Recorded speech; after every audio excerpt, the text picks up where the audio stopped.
What is going on, y'all? I hope everybody had an awesome weekend this weekend. I know I did. Watching USA kick that Canadian maple syrup sucking ass. But you already know what it is. It is Monday. It is time for another episode of the Legends of the Squared Circle, and we got some awesome topics to talk about today. With us, as always, is the host of the most villainous college sports talk show you will find on social media, and the co-host of the Football Frame of Mind podcast.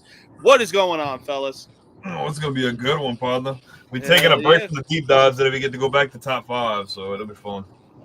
Hell yeah. Deep dives were a lot of fun, but man, these top fives are, they're something else. Mm-hmm. What's up? All right. So, without any further ado, let's get into it. So, you said that one of the topics was wrestlers who only won the world championship twice. Now, I actually split it into two lists: the WWE championship and the World Heavyweight Championship. Oh, so you got two lists. Oh yeah. So there's only people that won it one time? Yeah, you'd be surprised who won the World Heavyweight Championship one time. Okay. Well, lead us off. All right. So I think it's only fitting to start with the WWE Championship. Leading things off, I got JBL. Okay. Yeah, I mean, look, his heel run is severely underrated and definitely something we don't take a lot of credit, or we don't, look at too much. I mean, he was just so perfect as a heel. He was comedic about it in every way, but at the same time, like some of the stuff that he was doing, it was like it just fueled us to hate him even more. Mm-hmm. Me, I'm gonna give a throwback to Andrew. Always be talking about how old he feels. We're gonna do a throwback with this one. I got superstar Billy Graham at number 5, man. Ooh, okay. Who? I think he's vastly underrated. Great physique, great look.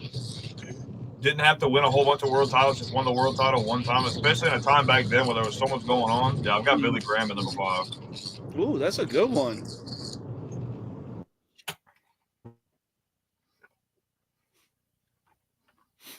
All right, Andrew, who's your guy? I just said top 5. I Huh? didn't You're cutting separate out. them by- I think I'm.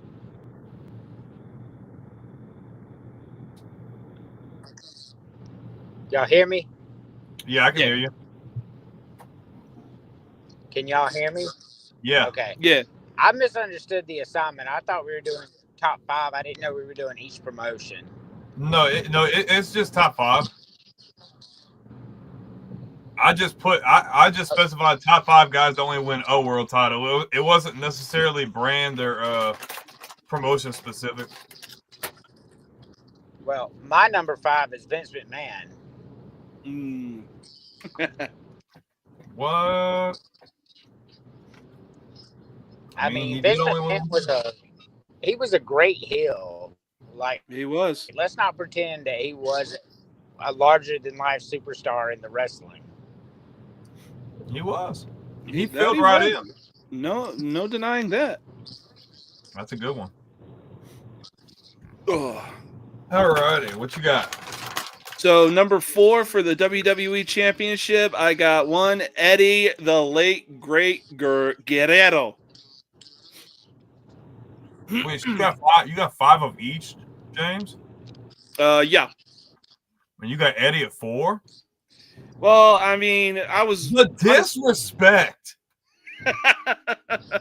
Look, I started at the golden era, all right? I was just like going down the list of like, damn, who's really won the world title or WWE championship only twice or once? Wow.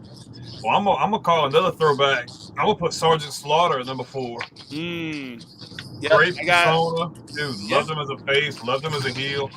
It's crazy that Sergeant Slaughter only had one world title reign in WWE. It was freaking crazy. But I got really Slaughter. is, and especially with his gimmick too. It was like, look, he was so over, it didn't matter though. That's the crazy thing.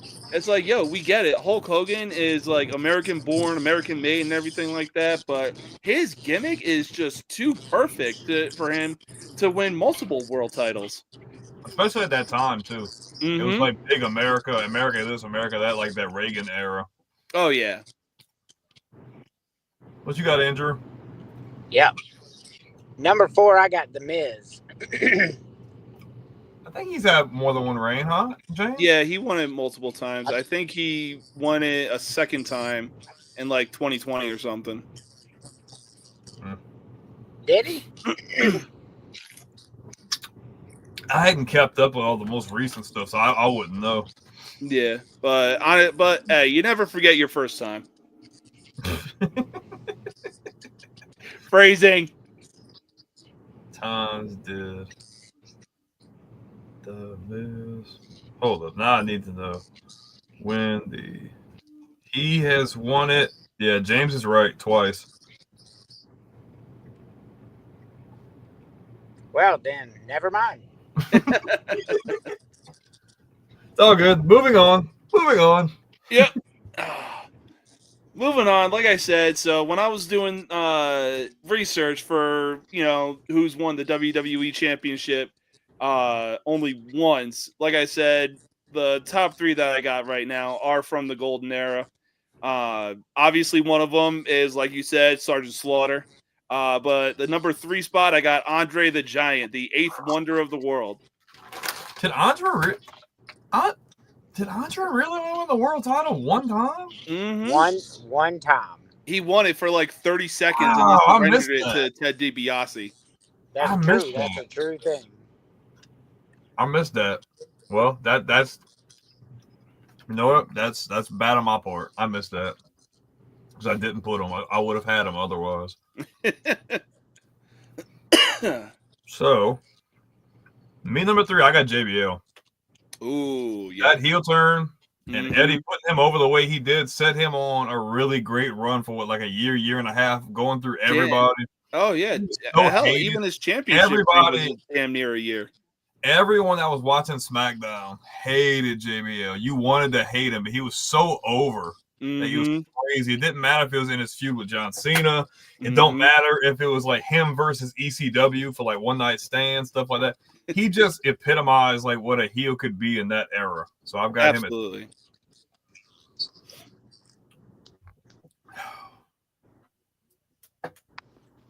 Mr. Anderson.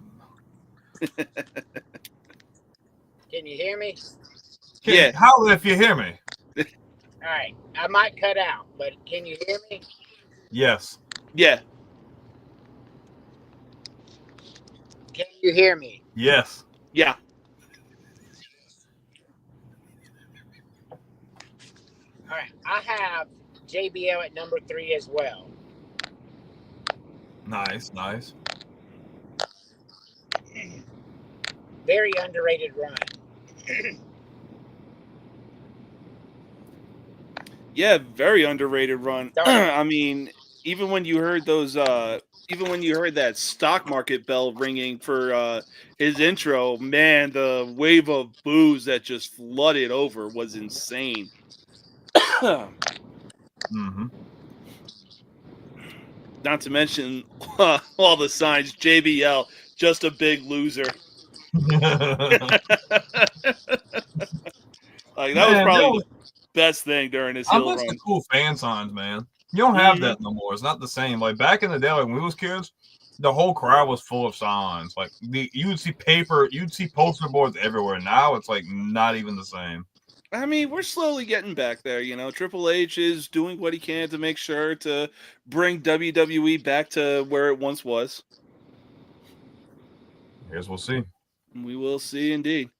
Yeah. So moving on to number 2. Like I said, I started in the Golden Era, and then 4 and 5 was just based off of what I knew because we had guys like Triple H holding the belt, Stone Cold Steve Austin, The Rock, John Cena. I mean, the list goes on and on. But yeah, so number 2, you had him at number 4. I got Sergeant Slaughter. I mean, again, this was easily a good gimmick for him to win multiple WWE championships. Why he only got it one time, I don't think Sherlock Holmes could even solve that mystery. I don't know. It's just it was a lot of politics back then too, especially with Hogan. Like they just kept pushing Hogan, even if it didn't make sense. Yeah. Even to the point where they're like, we just need to find someone to take it off of them. They put it on Warrior, and they're like, nope, we're just gonna put it back on him. Yep. But Warrior was ass though. He was. They realized that instantly. As soon as they put it on, they realized they messed up. Mm-hmm.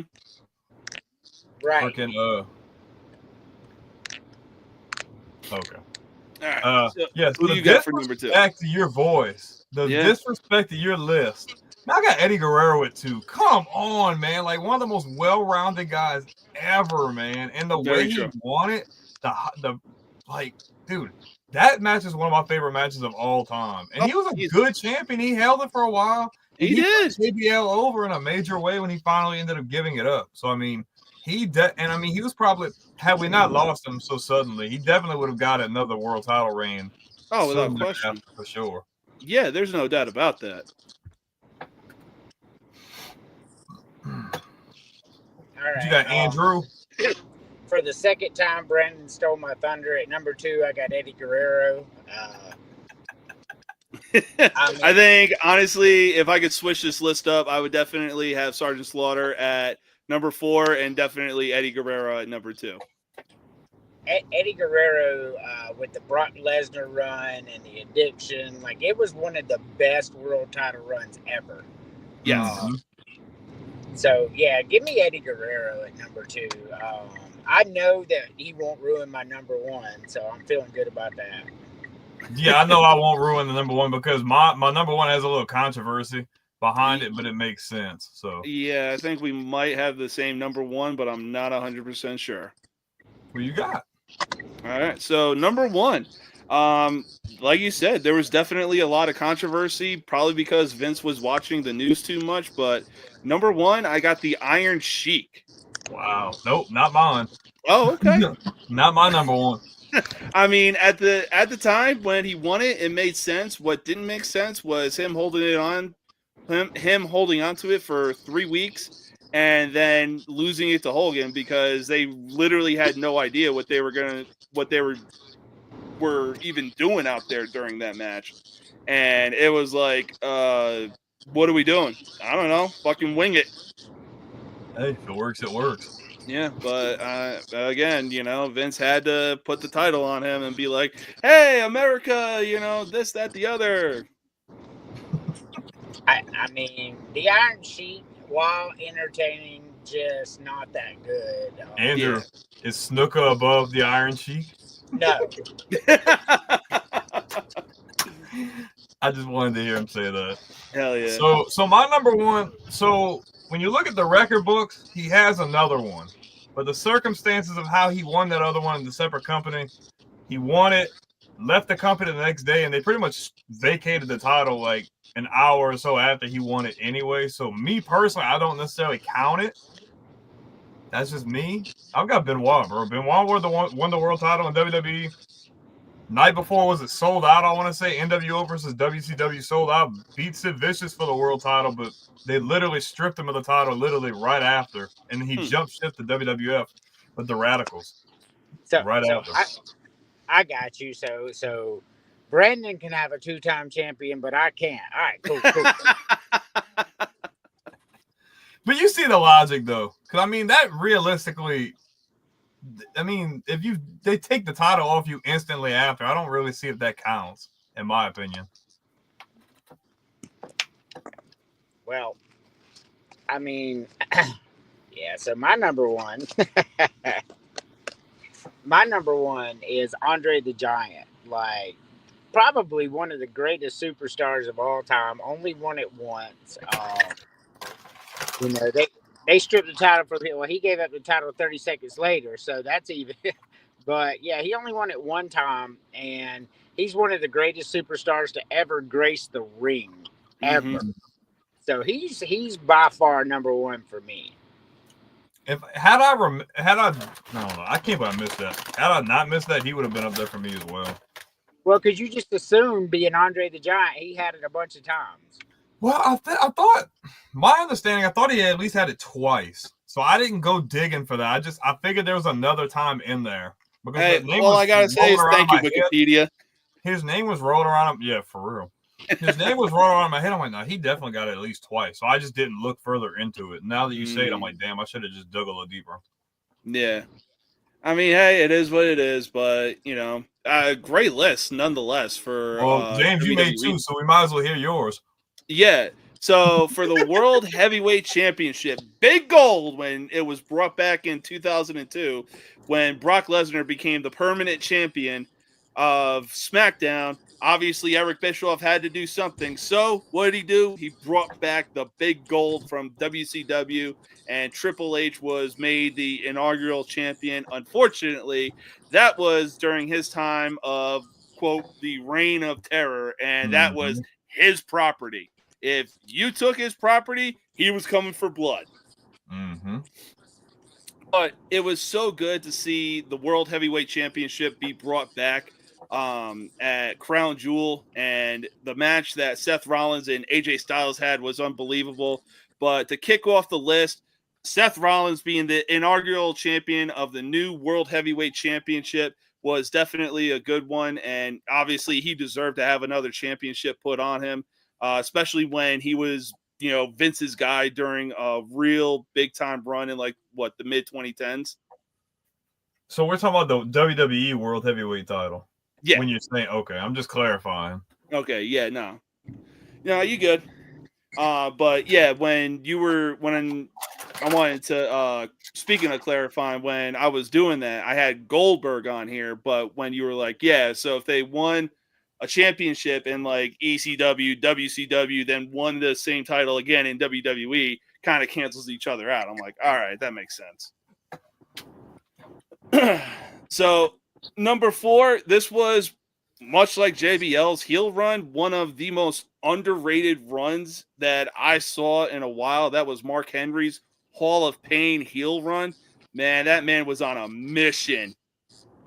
It was about damn time they put the freaking belt on him, man. They didn't freaking touch him at all. Exactly. And then to beat Randy Orton in the fashion that he did, and it was like, bro, yes, finally you were European champion, United States champion or something like that. You won all the side quests. Now it's time for you to actually win big gold. That's exactly what he did. Okay. Who? Mark Henry. Oh, I got you.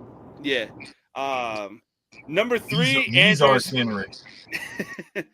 Number 3, I got Andrew's favorite high flyer that isn't named Jimmy Snuka, and that is Rey Mysterio. Yeah, that dude didn't deserve no title, bro.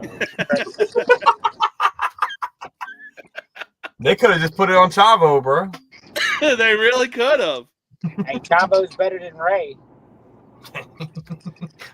Yeah, I mean, it was for him, in my opinion, it was a good run, but at the same time, when the way that it was dropped, it was like, okay, King Booker won King of the Ring. Obviously, you're entitled to get a title shot, and became a 6-time world champion. Sixth time coming against Rey Mysterio at the Great American Bash. He didn't win the big gold more than one time? No. Oh, he must have won the WWE title. Yeah, because he won the spinner belt. They took it off of him 30 minutes later. Well, no, actually, he did win big gold again, but it was for 30 seconds, and then King cashed in his Money in the Bank. Oh, it was the 2013 or something like that. Somewhere in the 2010s. It was just real forgettable much like when he won the WWE Championship. PG era. Yeah, fucking Vince. But yeah, so number 2. Now, say again. I said, give me Booker T over Rey Mysterio 100 out of 100 times. Yeah, no, I'll agree to that. But yeah, so anyways, number 2, yes, he has won the WWE Championship multiple times, but he only won big gold once. Number 2, Shawn Michaels.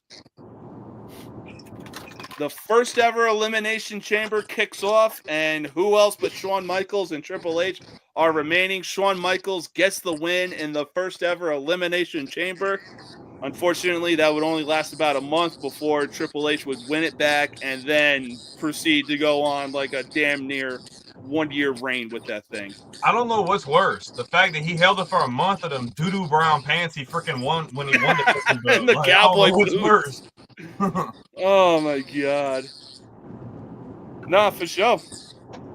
But number one, like you said with the controversy, because he won it in WCW and then immediately jumped ship and had it vacated, I got Chris Benoit because he would go on to win it at WrestleMania 20 as he waited 18 long years to finally win that championship. Unfortunately, that championship run should have been his swan song because after that, he was never the same. Man, they were gonna I don't know if you know, but you know how him and Punk were supposed to fight at Vengeance, and obviously he didn't show for the pay-per-view because obvious reasons of what happened. Mm-hmm. They were gonna push him as the ECW champion. The brand was gonna get a big push. Like the brand was gonna get like a reboot, like it was gonna get a big push. He was gonna be the face of the brand, all this stuff. And then when he didn't show up, well, they couldn't push Benoit as the heel, so they had to put Morrison in there, and they let Morrison win the title. And then obviously it went straight down the toilet after that. Yeah, it really he was did. supposed to win. He was supposed to get a long run as the ECW champion. Yeah, Morrison was ass. He was. He had good parkour moves and everything like that, but at the same time, it was like, nah. Just stick to being a mid-carder and being like Intercontinental Champion or U.S. Champion. Yeah, walking out, Molina got the freaking belt hanging out his drawers. Like, just stick to that, bro. But the next top five, man, is top. We did entrance themes a while back, and that one was really fun. And Andrew could have sworn, but now we did entrances. We hadn't did it yet. So top 5 entrances ever. Not like a single entrance, but like who has the coolest entrances? Like you think of people that had cool entrances, they come out and it would always stand out. That's what we're thinking of here. Okay. So what you got? So this is definitely recency bias, but I'm gonna at the number 5 spot. I got the Shield, just the way that they would come out in their uniforms and then just start walking through the crowd. Not to mention you had the camera looking around, like where are they going to show up? Where are they going to show up? Mm-hmm. Crazy. Okay. As an honorable mention, I got the Sandman. I didn't put him in here. I think he does deserve to be here. I just didn't feel like putting him any higher. Number 5, I got HBK. I love HBK's entrance. You hear that music hit where he comes out, he drops to his knees, the pyro goes off, goes in the ring, he does his pose, the pyro goes off again. You just knew you was going to get a banger match. It didn't matter who it was going to be with. So, yeah, I've definitely got Shawn Michaels. Oh, yeah. All right. Number 5, I got Hogan. Real American. Like, when that entrance would come on, that shit was electric, man. You couldn't deny the electricity in the stadium. So, even more so than the Real American, the Jimi Hendrix, baby, Voodoo Child. Hey, the Voodoo, that one, like, when he came out to against Triple H, he's playing the guitar as the guitar drops. Oh, yes, dude, that's probably one of my favorite theme songs, to be honest with you. It's up absolutely there. Yeah, that entrance was like, it would just start out with that guitar riff, and then he'd come out. And he was over. He was really over. To say he was older in the Ruthless Aggression era, he was really over. Oh, yeah. He ended up getting another WWE title reign, too, so. Yeah. What you got number 4, James? So, number 4, music aside, man, you can't deny that this kind of entrance is just definitely up there. But number 4, I got Goldberg, especially when he was walking in the back of the arena with the security guards, then come out, the pyro's going off. He's like in the midst of all that. As soon as it goes off, he's just blowing out the smoke and then just does his casual thing of like throwing uppercuts and throwing the front Spartan kick. And it was like, damn. To say he was such a trash wrestler, he did have a good entrance, though. At least it would get, if he was a kid, at least he was going to be hyped. Like, you knew, okay, somebody was going to get freaking jacked up, like, within 5 minutes. It wasn't going to be a long match, but it was still cool. Oh, for sure. But I'm going to pay homage to another legend. I got The Undertaker, man. That iconic entrance, the gong hits, the lights go out, dude. You knew, like, you couldn't run no more. You knew you was going to stand in there and duke it out, man. So I got the Dead Man at number 4. Yeah. All right, my turn. Yeah. Sorry, I'm driving. Number 4, I got Chris Jericho, man. Break the Walls Down was fucking that fucking entrance, bro. And then to come on the pyro and he'd be standing backwards with his arms out, man. One of the most underrated entrances ever. Mm-hmm. I dig Y2J. Oh hell yeah! I liked it when he had the when he came back, so he had like the Save Us entrance theme or the intro the Titantron or whatever. I thought that was cool too. Yeah, the like crack the code. Save Us Jericho, yeah. Number 3. So number 3, I was like 16, 17 years old seeing this dude's entrance, and man, oh man, like the same way I was doing Shawn Michaels muscle pose every time he got into the ring, I was doing the exact same thing with this guy. Number 3, I got Batista. If you weren't doing the fucking machine guns when his pyro was going off, oh my god, man. Like you talk about Hogan making you want to run through a brick wall. Man, I would have run through a wall of vibranium. God damn, dude. Hey, his entrance was that good. It is hype though. It's a really good theme song too, so it really fits him, I feel like.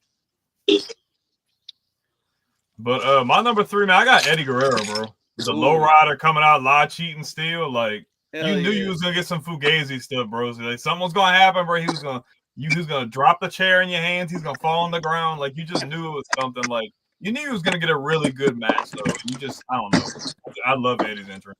Oh yeah, definitely. I mean, anything that he was coming out with, like whether it was the pickup truck or the lowriders, the El Caminos. I mean, come on. Mm-hmm. All right. I'm home, by the way. Number 3, I got Sandman. Oh.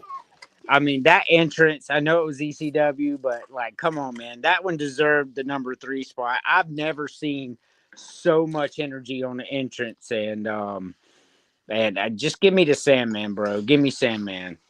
Yeah. So, Terry, we're discussing. So we did top 5 wrestlers to only win one world title before this. Now we're doing top 5 entrances, not the theme song, but the actual entrance. And now we're over number 3. We're starting number 2 with James. So number 2, you had him at number 3, but I'm putting him at number 2. I got Eddie Guerrero with the lowrider. I mean, you know, you're a teenager in high school, you're seeing him do this, and it's like, damn, that is so cool. Especially when he had the like hydraulics going. Oh yeah, bro! He had the fucking front jumping up and down. Exactly. I mean, hell, he even had Batista like, "Oh my god, what are we doing?" I remember that. My number 2, man. You had him at number 3. I got Batista, bro. The machine gun going off. Come on, man. You're a freaking teenager. Freaking one to boom. Like, come on, dude. Dude was freaking jacked. You just knew like somebody was gonna get a Batista bomb and a spine buster. Like it just got you hyped, bro. Oh yeah. Like obviously a little bit more recent, but like the entrance itself, bro, it was sick. And Batista was a badass. So oh yeah, like especially when he cocked his handbag and then slammed it down. Yep. It was like, oh, somebody's getting messed up tonight. Mm-hmm. All right. Number 2, I have the Undertaker. When the gong hit and the lights went off, man. It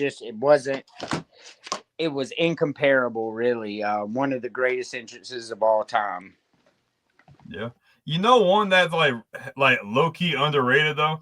Remember when Kane went unmasked and he obviously had slow chemicals as theme, but he came out with the freaking chains on his arms and the freaking rag on his head? Like, that was crazy, bro. That is nah, seriously I'm not underrated. Messing with that guy. Yeah, that one was seriously underrated.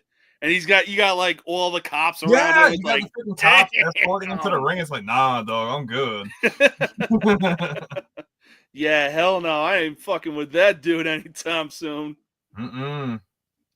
But here we are, number 1. What you got? I feel like you're gonna have the same one as me, which our lists are almost the same. So yeah, well, I don't think I would because man, I feel like you're gonna have the same one. We're like almost the same age, but maybe not. Yeah, I mean, look, you had Undertaker as his dead man persona. I got Undertaker as the American badass, just coming out with that motorcycle. And I mean, come on, what is cooler than coming out on a motorcycle, still having the nickname the Dead Man, but you're also dubbed the American Badass? Mm-hmm. Yeah, okay, I don't have that one in one, but it's definitely like an honorable mention. I like Big Evil Undertaker too. Ooh, that's But a good one. I do really like that entrance. Nobody else could really, barely anybody else could pull off a freaking motorcycle entrance. He did it to perfection. But me personally, number one entrance Triple H, bro. Oh yeah. When the game hits and the lights drop and you got all the different colors, bro. He's got that freaking bottle of water. I can't even tell you how many times as a kid, bro. I had the water bottle, had a bottle of Vault, or whatever, doing bro. that shit in the shower. Dude, like, why is our water bill so high? We're outside choke slamming each other and pedigreeing people into the freaking dirt. And I got the water bottle. Like, come on, dude. It was so badass because you just knew like Triple H is gonna mess somebody up. Oh yeah, that's not an entrance. That's like a college football type entrance. And it really is though. Low key. Oh yeah, Slow Chemical. Ooh, so good. Dude, that's his best one. Like, I wish he would have never went back. Like, I don't hate it. Like his older one, like it's okay, but Slow Chemical was just badass. Like, I just felt like when his old one would hit you, like, oh, Kane's coming. But like when you heard Slow Chemical, it's like, oh, dude, I'm getting jacked up, bro. Like, exactly. Oh, I got that on a workout playlist too, bro. I got quite a few, and that's even when Kane was a face and that was still his entrance. It was like, oh shit. Which is weird, even thinking he was never dirty, but he was just the bad guy without even trying, you know. But you still liked him. He was cool. Oh yeah.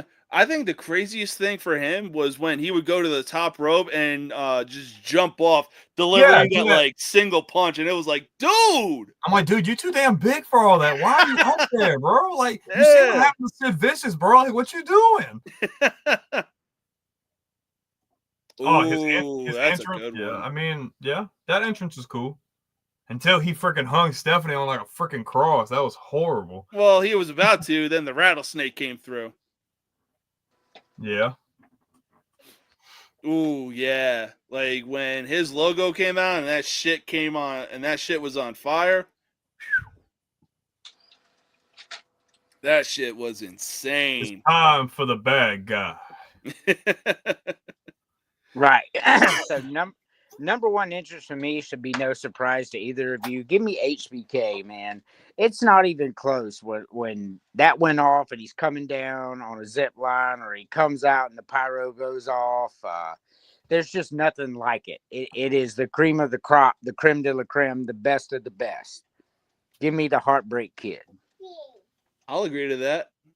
I mean, hey, bro, you can't hate on me this week. I put HBK on my list this week. I'm surprised you didn't put Triple H. Neither one of y'all had Triple H's in the top 5, which is very surprising. Well, I thought Triple H's entrance was badass. Oh, yeah. I mean, you're talking about it, and it's like theme songs, and I'm like, well, part of the reason why Triple H's entrance is so cool is because he has a theme song to match it, and I'm like, damn.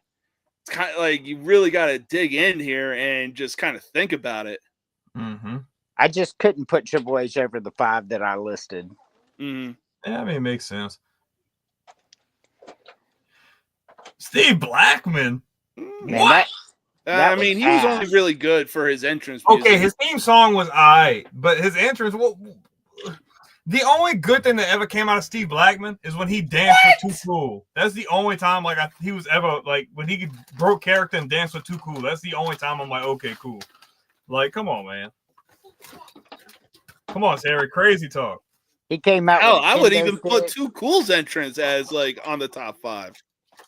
Y'all remember? I think it was like the 2000 or 2001 Rumble where all 3 of them were in at the same time and they eliminated somebody and they literally just stopped and started dancing. And then Rikishi threw both of them out. Yeah.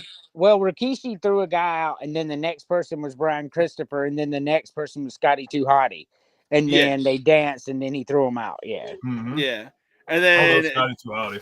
And then good old JR with the commentary. Folks, we're seeing it all here at the Rumble. We're going to take a quick dance break. I was like, why is that perfection right there? Scotty 2 Hotty still wrestles too. Does he really? Wow. That's my dog, dude. I love Scotty 2 Hotty. Oh yeah. He was the reason why I tried the doing the worm. Who didn't make the cut? I think he's talking about Steve Blackman. Nah, he didn't make the cut, bro. He's one of Andrew's favorites up there with Rey Mysterio, though. That'd be a bomb-ass team. I mean, I think they're about on the same level, to be honest. I always heard that story, though, about the airport. JBL is kind of like this butthole dude, like always stirring up shit. and he was stirring up shit with freaking Blackman, and they were walking in the airport. Blackman just freaking straight up kicked him in the freaking jaw and knocked him out and walked away. I'm like, damn, like why you couldn't have did it on TV, bro? Like, come on. No, there was one time the wife and I flew to Tampa, and we were getting off the plane. We were heading over to baggage claim. As I'm walking out, I see a big ass dude waiting in line. I did a double take. I'm like, in my head, I'm screaming, "That's Big Show!" And he and I made eye contact. He's like, "Hey man, how's it going?" I'm like, "Hey man," and I kept on walking because I'm like, "Hey, you got a flight to catch. I don't want to bring attention to you." Hey, at least you're not that. Hey, at least you're not that freaking asshole fan. Like you always get that one fan that's like, "No, no." It's like, damn, dude, like he's a regular guy, bro. Like, yeah, that's a good way to go about this. Oh yeah, like even during the time that I was passing, I'm like, "Hey man, how you doing?" And just kept on walking. I'm like, "No, you got a flight to catch. You got a place to be." You shook his hand? Yeah. The dude's got big ass hands. I know it had to swallow. I was just like, "Hey, enjoy the rest of your day, man," and just kept on walking. I'm like, "No, he is incognito mode right now, How long ago was that? I doubt he wants any of that attention." Like I said, he's got a flight to catch. You know, he wants to be on that flight, smooth sailing. How long ago was that, James? Oh man, it was like definitely sometime last year. I want to say around 4th of July or so. Something like that. He wasn't doing that on TV. He was probably just flying around getting paid, to be honest. Oh. Yeah, more than likely. But yeah, no, like, hey, I'm not trying to take any of your time. I know what you got to do. I know you're a regular guy and everything like that. So, hey. Hell yeah. Now the masked man is here. I love you too. Yeah. Daddy's beautiful. Yep.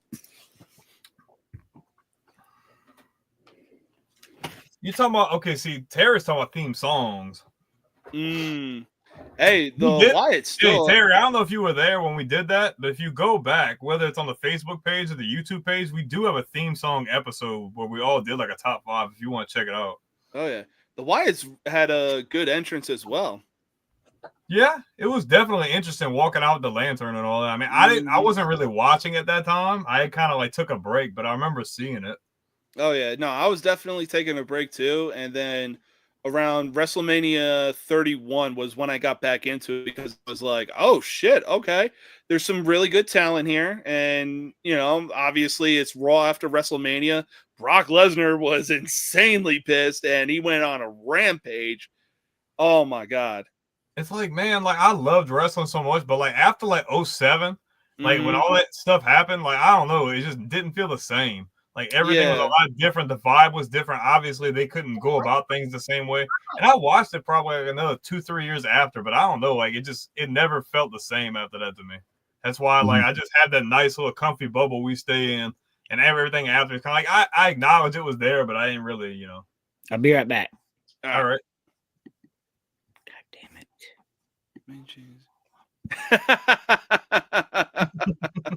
Curve Street eyebrows.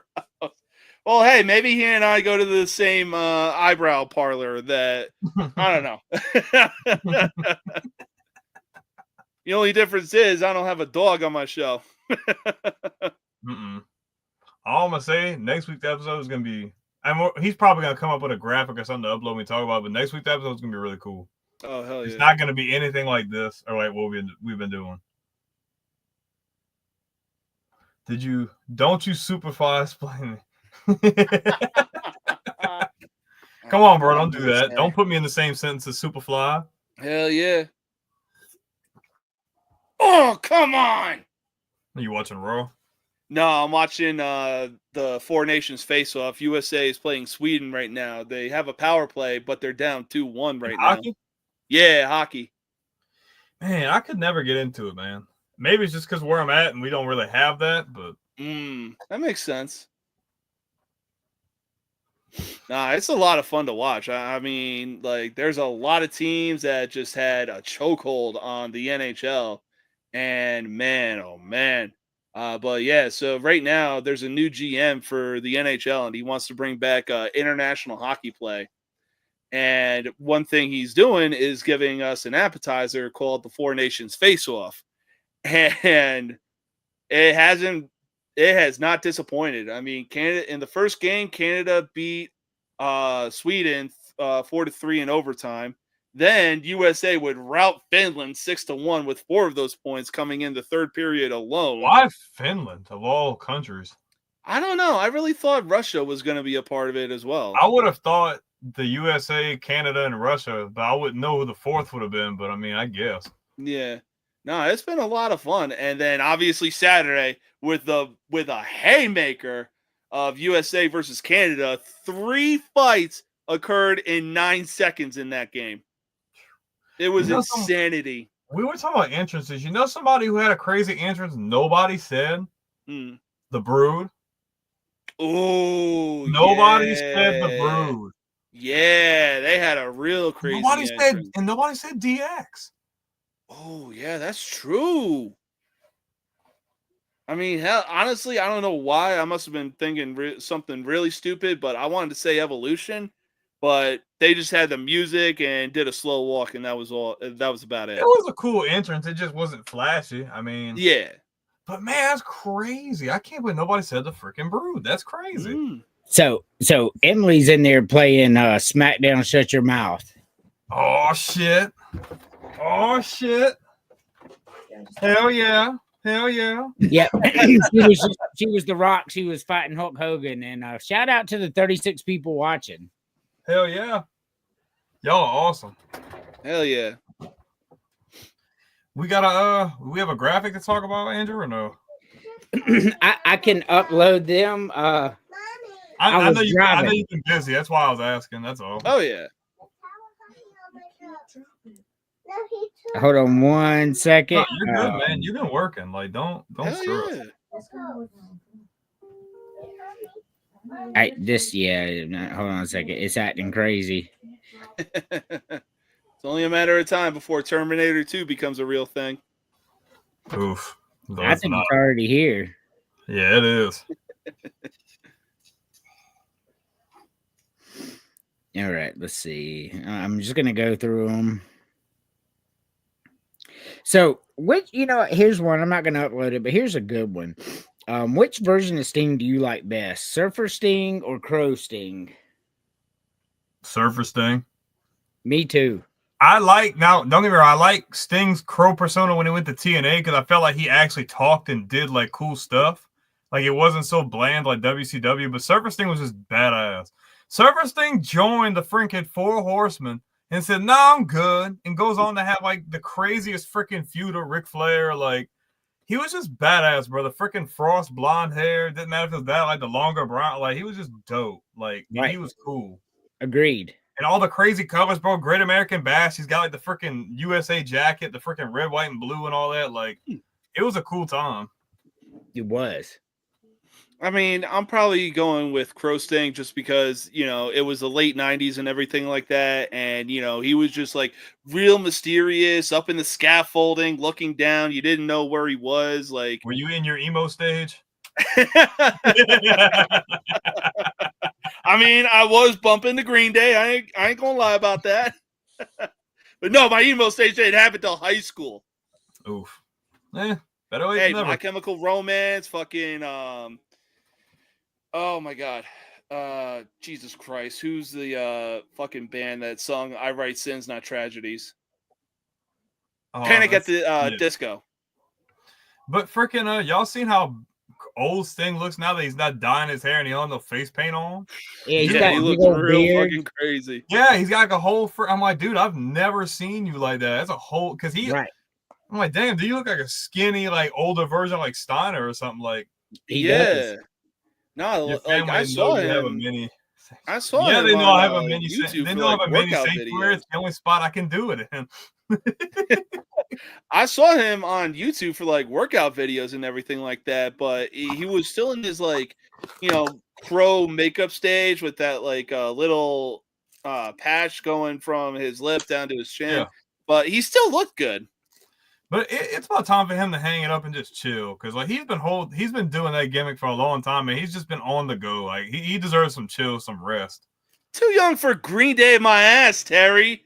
He lives fucking in the 30 seconds. Dookie, the fucking oh my god, it was like their first album or He something. looks like a that. Nickelback kind of guy.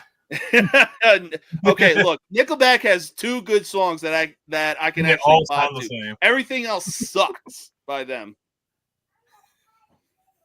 Now, is DDP a Hall of Famer to y'all? Yes. I know he's in. Oh I yeah. know he's in it, but do you think he deserves to be? Yes. Yes. One of the heart and souls of WCW, didn't get nearly the biggest push he should have got. Bang!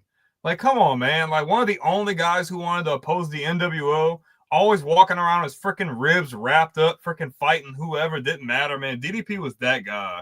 Oh, and he for got a real sure. disservice when he went to WWE. Mm-hmm. Yep.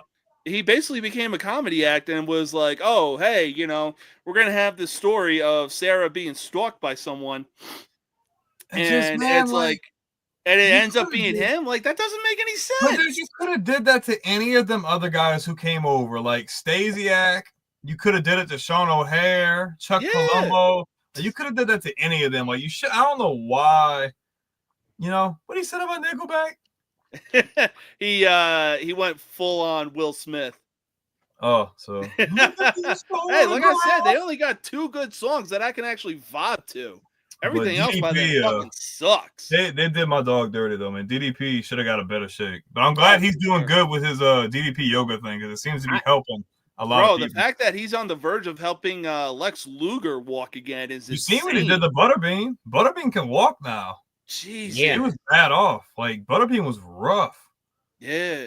And I don't know if he did it with Saturn, but Perry Saturn looks a lot better now too, man. He was bad off for a long time. Hey, people constantly shit on yoga and everything like that, but hey, DDP knows what he's doing. He's been doing it there's for some really good benefits. He's got to be done that for almost 20 years now, huh? He's been doing it Yeah. a while. Plus, he looks really good for his age too. He just stopped wrestling a couple years ago. Yeah.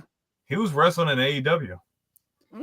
So Scott Steiner is the stalker? no, Ew, gross, dude. That's horrible.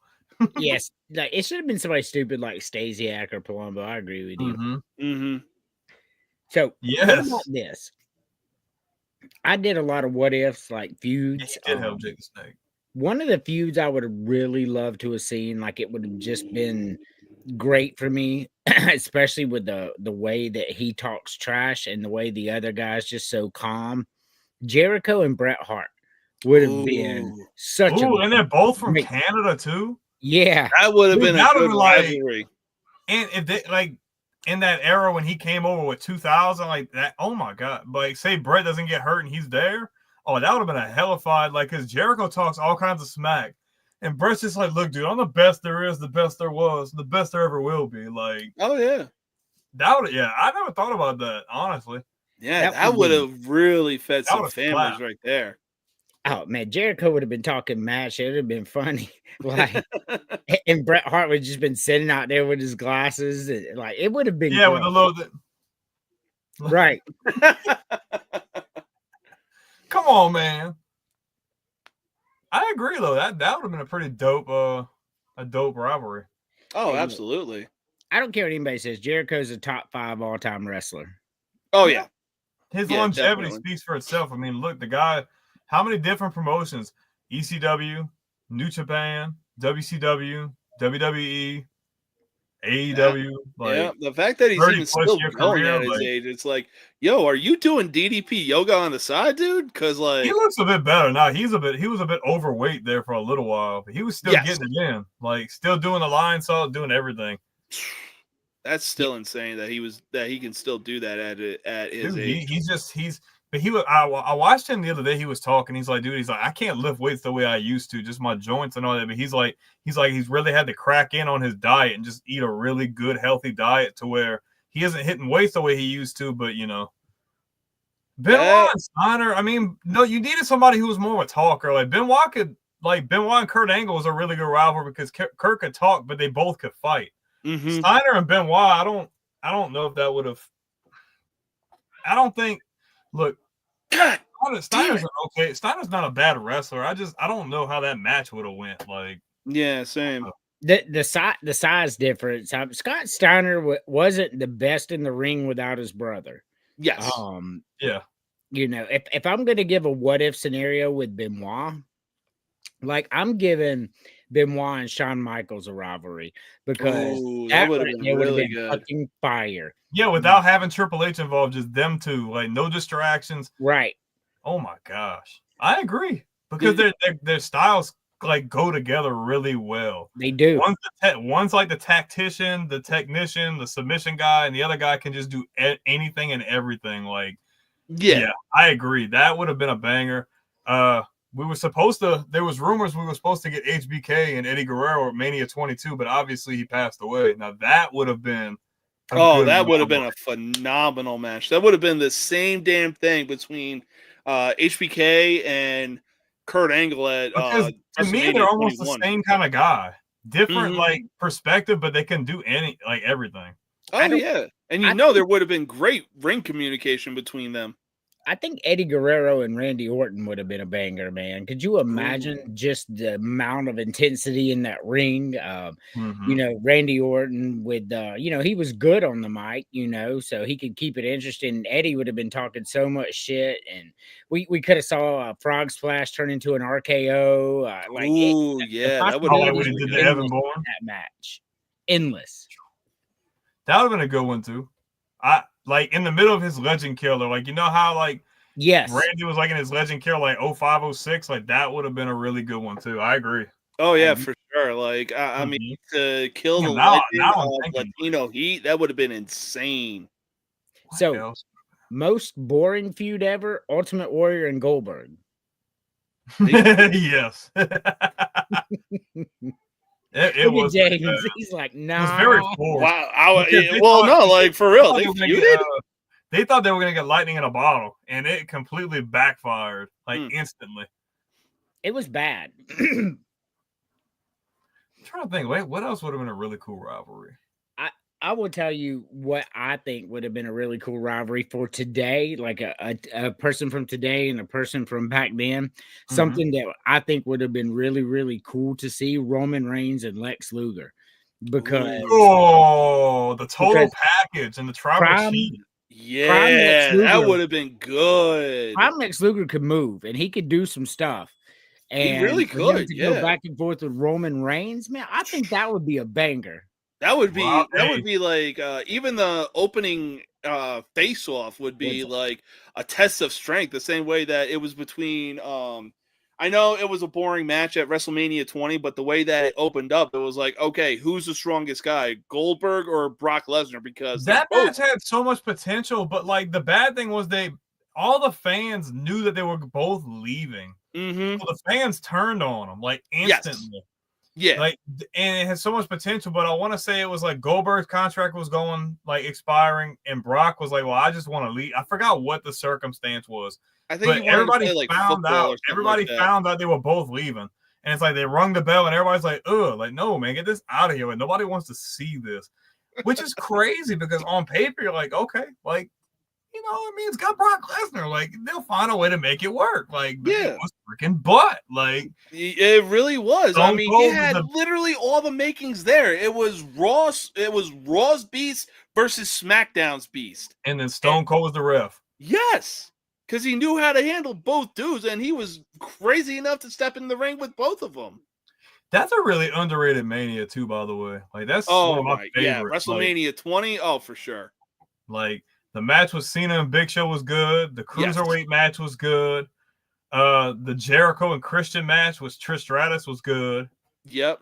Undertaker returning.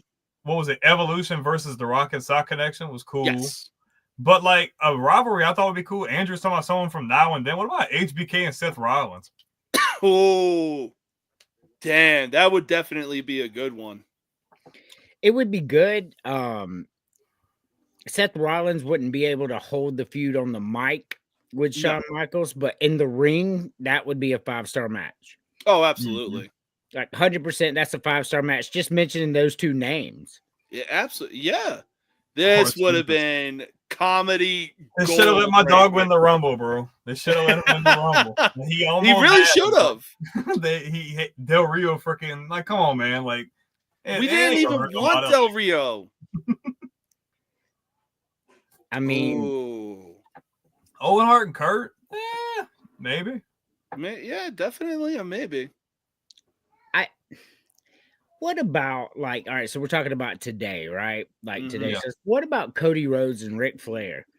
That shit Ooh, would have Like been prime. good. Are you talking like 80s Ric Flair or like 90s Ric Flair?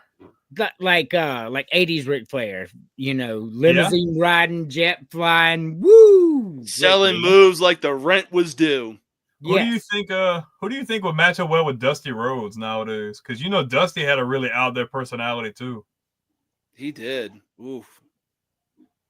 Today, I will say this. I might be stretching a bit, but if he was still here with us, I would probably say Bray Wyatt.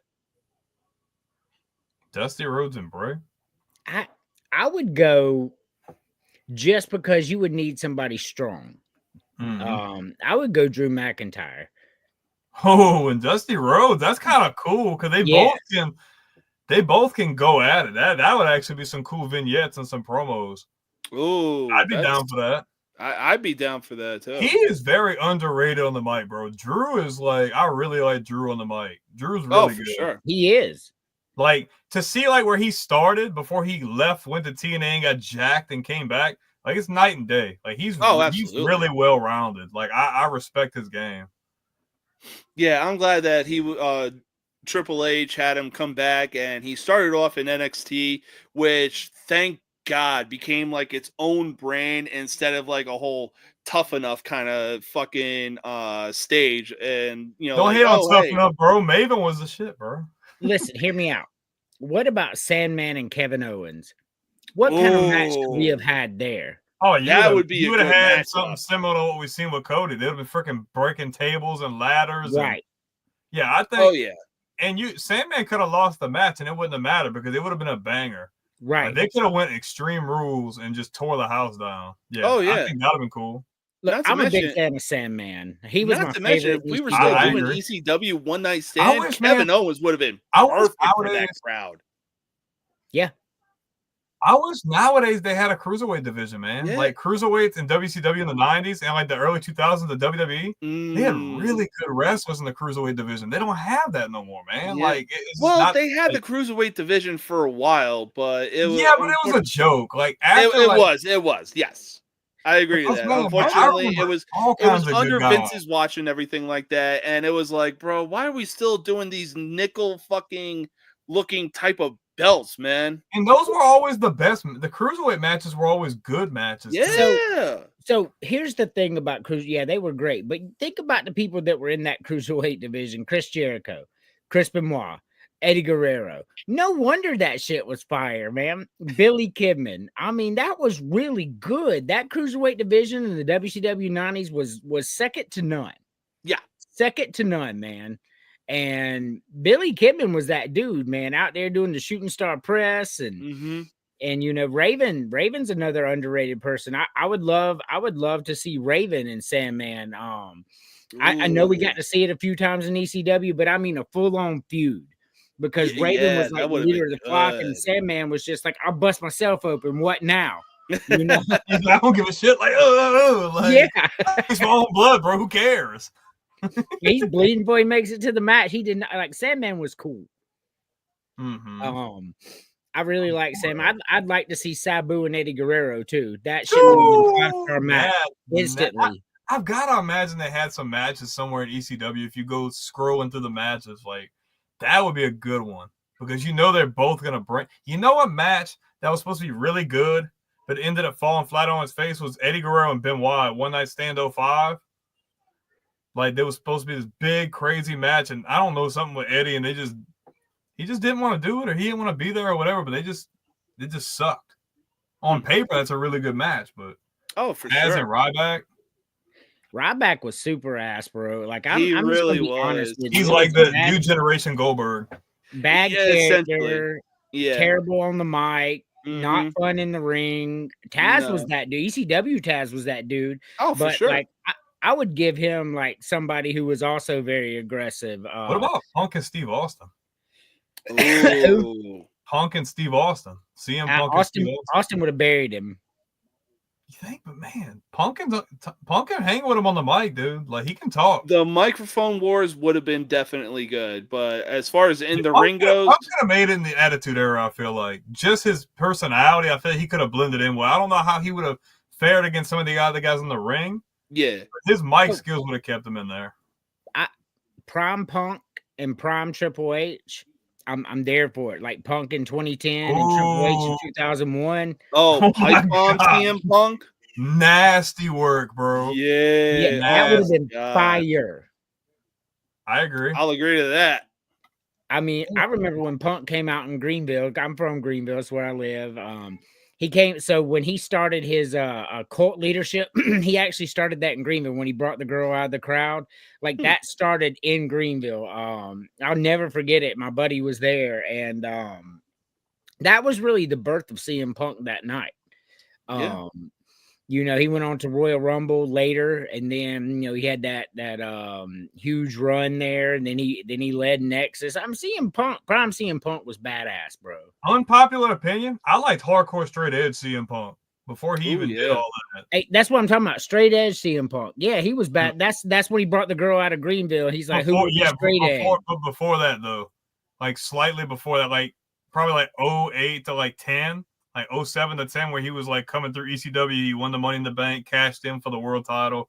Like then he brought out the Straight Edge Society. Rick Rude and Val Venus can't hang with Rick Rude, bro.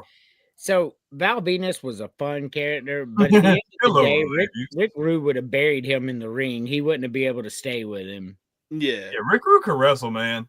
Yeah, you seen that freaking bump? You seen that bump he took with Sting that pretty much ended his career? That freaking leap out the freaking ring into the that was a nasty freaking bump, dude. He jacked his freaking. Oh man. No, one bump that still gets me. Really good. No, go ahead. One bump that still gets me to this day, like I still can't even watch it, is WrestleMania 25 between Taker and HBK, and Taker does his jump out of the ring, and Shawn pulls a cameraman in the way. Yeah, and he hits the freaking mat. Oh my! I really thought Taker broke his neck that night. So, yeah, that was nasty. But let me tell you two different matches that I would have loved to have seen that would have been like no joke 5-star matches: Mr. Perfect and Brock Lesnar, and Mr. Perfect and Kurt Angle. I would have rather see him and Kurt. I feel like him and Brock would have put on a really good match, but him and Kurt, dude, they tore the house down. For sure. And Brock's a good match, great easily. wrestler, but their styles would have. It's just like how Benoit and Kurt Angle were. Like they would have went like that, and they just would have went at it. Correct. Woo, that would have been nasty too. That would have been a great one. Yeah, I agree. This is a good one right here.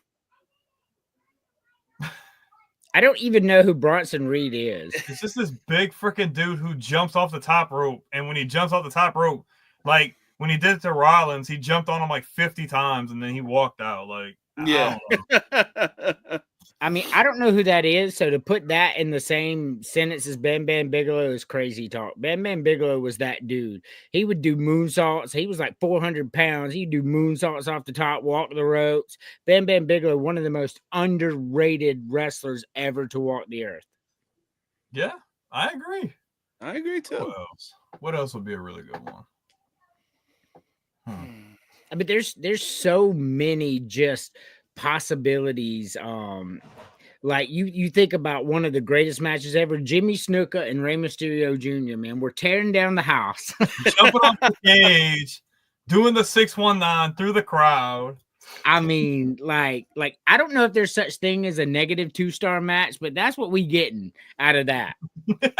It's like when you do GMO and you just get no stars. Right. All right, I'll take a look at that. I don't know who the fuck Johnny Gargano is either. Now Abyss and Mankind, Abyss and TNA was a monster. Black Hole Slam, bro. Oh, Andrew, you know who Abyss is? Yeah. Mankind would have buried him though. He was a big dude, but Mankind wins that match. I don't know either. Dude, if we're taking Abyss from TNA, that would have been such a good match. It would have been a feud. They would have had a handful of matches. You couldn't have just did a one-off. This definitely would have been a really good feud between them. But I probably think Mankind just had more of the experience. But I mean, Mankind's over even if he loses anyway, so it doesn't Oh, even for matter. sure. So I mean, who else? I mean, obviously AJ and Shawn Michaels is like the one everybody wants to see. But Yeah, that'd definitely be a good one. Look, another good one. I mean, like AJ and Shawn Michaels would have been great, but what about AJ Styles and Bret Hart?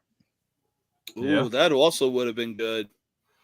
AJ Styles and Daniel Bryan too. Yep. Choo. I mean, we've seen that, but yeah, also this. So this one right here, I don't know how Their styles are different. fun it would be. I like the star Like it'd be power in the boring. match, but fun. This The would not be- promos would be good, but I Promos don't know would be how the great. match would play out. Like, because I don't know what kind of storytelling can you take? Because y'all both like really big dudes, but it's like I just don't know what you're getting there. Yeah, no, like definitely the microphone work would have been good. Like, you got Razor Ramon calling Drew, "Hey, Chico." Hey No. yo, I could see Razor Ramon and Roman Reigns. I think that would be a banger. Ooh, okay, yeah, that would be good. I can see that. That'd be nice. I think that would be a really good one. Another really good one that I think, just because I love Mr. Perfect like so much, man. Could you imagine Mr. Perfect and ECW Taz? Just the suplex and going on in that, and Taz is vicious, but Mr. Perfect is strategic. Like, Yes. Mr. Perfect should have had multiple titles. I'm still mad about that 40 years later, bro. Like, Never that- had a world title. You're not wrong. Never I mean, had- yeah, never he won. won the Intercontinental He was Championship. a great at the same IC time. champion though. He was. was at the same IC time. He champ. definitely deserved And his multiple world WCW title run, wins. his WCW run was butt, bro. And then what? Like the NWO thing was stupid. Y'all remember that stupid gimmick they wanted to do, like rap is crap, that stupid country freaking group, and it like Yeah. literally fell in his face right away. It's all rap is crap. I'm like, dude, like what are y'all doing, bro? Who's writing this? Like, he didn't get a fair shake, in my opinion. He just got lost in the shuffle. Like once he left and he went over there, like it was done. Like So rest in peace. British Bulldog was a cool character, but a bad wrestler. He was just Yeah. a big dude who lifted weights, and he didn't really have any moves. The running body slam was the finisher, and it didn't even look. I mean, Chris, he really you needed know, to rely. Like did- Bret did Hart Dub- literally carried that match in 1992 SummerSlam. did Double J and Shawn Michaels ever fight? I don't know, man, but that shit would have been cool as fuck. Oh, Double J and hell HBK, yeah, bro. it would. The voice, like the vocal wars going back and forth, and the match would have been really good too. They both can talk. Oh hell yeah. I know y'all didn't like Alberto Del Rio, but like that dude was really fucking good in the ring and Del on the Rio? mic. Okay, James don't like Del Rio. Well, it was more along the lines of he was taking the Vince route. Like, look, I get it. Roman Reigns as a face, he was definitely good. But at the same time, Alberto Roman as Del a Rio, face was- like, dude, Roman why are as a you face shoving was him ass. down our fucking throats? Roman as a face was ass, bro. Nobody liked that at all, bro. I'm one of the few people that liked it. I'm sorry. Nah, dude. When he turned heel was like when he really caught fire. Yes, I'll agree to Alberto that. Del Rio was a fantastic heel, James. I'm gonna have to call crazy talk on that. He wasn't a good person, but as far as a character, man, He's a he come out. He's a POS. Well, I honestly, for me, I feel like it was like he was pushed as to be like more towards Eddie Guerrero, coming out in like the classic cars and everything like that. And it's like, dude, no, But it was we had it one was- dude that already did that, and we loved it. it was good though. He came out blowing the horn. He had his own ring announcer. Like the whole thing was good. I mean, It like was. No, I'll agree to that. I'm doubling down on Alberto Del Rio as a character, man. Very entertaining. What about Jeff Jarrett, Mr. Kennedy? Hey, look, Mr. Kennedy, Mr. Kennedy, like I loved him for a while. He's Mr. Anderson in TNA, and he just got injured too much. Was unfortunate because he had a career. He did. He was over. He got the freaking shaft too. They got him at Money in the Bank, and when they misdiagnosed his freaking injury and ended up screwing him. Right. Mhm. Yeah, Like he would have been a good world champion, in my opinion. Like he would have been over. he really would have. Yeah, He was over. I liked him. I even liked I his like him finisher too. when he was doing the Lambo leap. You know Like- who? You know he had Eddie's last match. That's the last person Eddie had in a televised match was Mr. Kennedy. Yep. Freaking Eddie grabs the freaking chair, falls down, and tosses the chair to Mr. Kennedy, and the ref looks Yeah. at him like, "Hey, no! Like, ring the bell." I'd actually be okay with that. That'd be funny. I'd be okay with that as well. And Eugene would like do a freaking small package, roll him up, and win. Yeah, Or right. he'd like hit him with a stunner or some shit like that. Hey, it's he's better than his dad. I agree. I like Dom. I do too. Dom's really good. Oh yeah, for sure. Like how far he's come since, teaming with his dad, being a babyface and everything like that. Like He wasn't going anywhere as a face, dude. He was so boring. It's like how John Cena was when he came out. Like he was good, but like the colors and the gimmick didn't work. But Yeah. as soon as they flipped the gimmick around, like everything went right. That's what's happening with Dominic. Not to the same degree, but once he switched, like yeah, he's good. oh yeah, no, I fully was not expecting that heel turn at Clash of the Castle 3 years ago. I was like, what? Exactly like Michael Cole. What the hell? So, who do you think is the biggest superstar today that doesn't deserve it the most? Man. Damian Priest, bro. He's all right, man. He just don't have it. He's not a bad wrestler. Like I feel like he can wrestle, but like his persona, I can't buy into it. Yeah. I mean, don't get me wrong. He definitely had a good run as a world champion, and I know he wants to get that world championship back. You But know, I mean, Gunther is just killing it right but now. honestly, bro, I think he's overrated. Really? I think Gunther's overrated. Yeah, crazy He's talk. boring. But at least he's a heavyweight, unlike Jey Uso. That's true. Did he ever end up picking the person he was gonna fight at Mania? Like he said he was gonna fight Gunther already, or Gunther. Yeah, he said he was gonna pick Gunther. He That's picked trash, Gunther bro. last week. dude, you could have picked freaking Cody, and Cody could have freaking turned heel. Like that would have been really good because they're friends, so it would have made sense. It Cody's would've, still yeah. gonna turn heel. No, but I feel like it would have been a cool heel turn on Jay because they're friends. Like they've been friends for a while. He's like, "Well, I want to face you. We're friends or whatever." And then they get into the match, and whether Cody loses or he wins, he flips and freaking turns on him or something. Like, I don't know. I don't want to see Cena win, but a heel turn on Cena to deny him his 17th championship, that would be That badass. would be, dude, yeah. that would put him so like you thought he was over 2 years ago.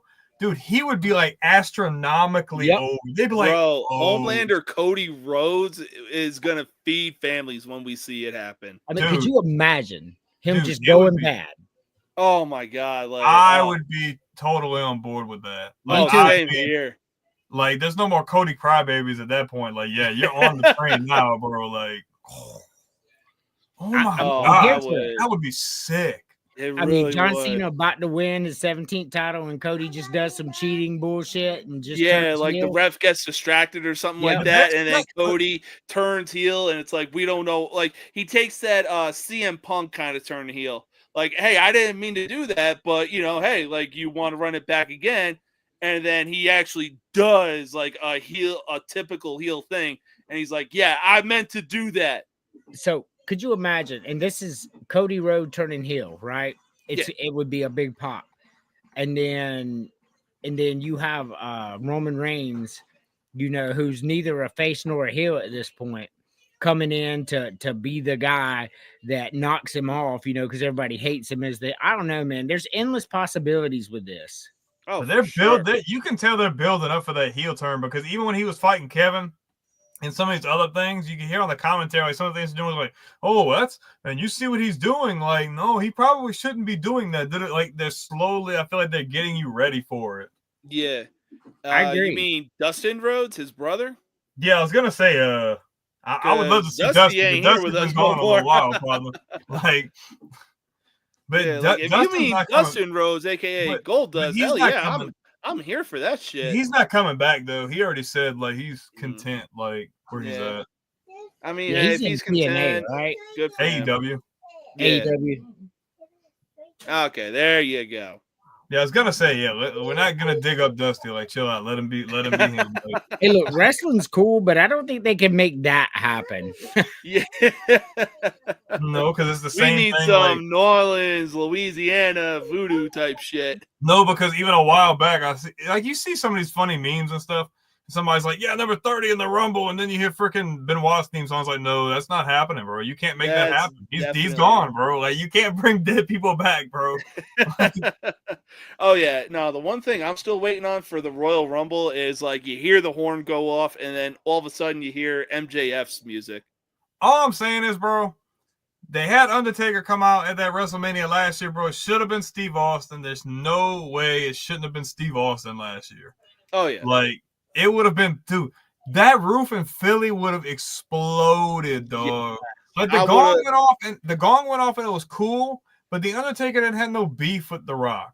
no. Like, the glass shattered. Oh my gosh, bro, that would have been bananas. I would have loved to see The Rock take the Stone Cold Stunner just one more time.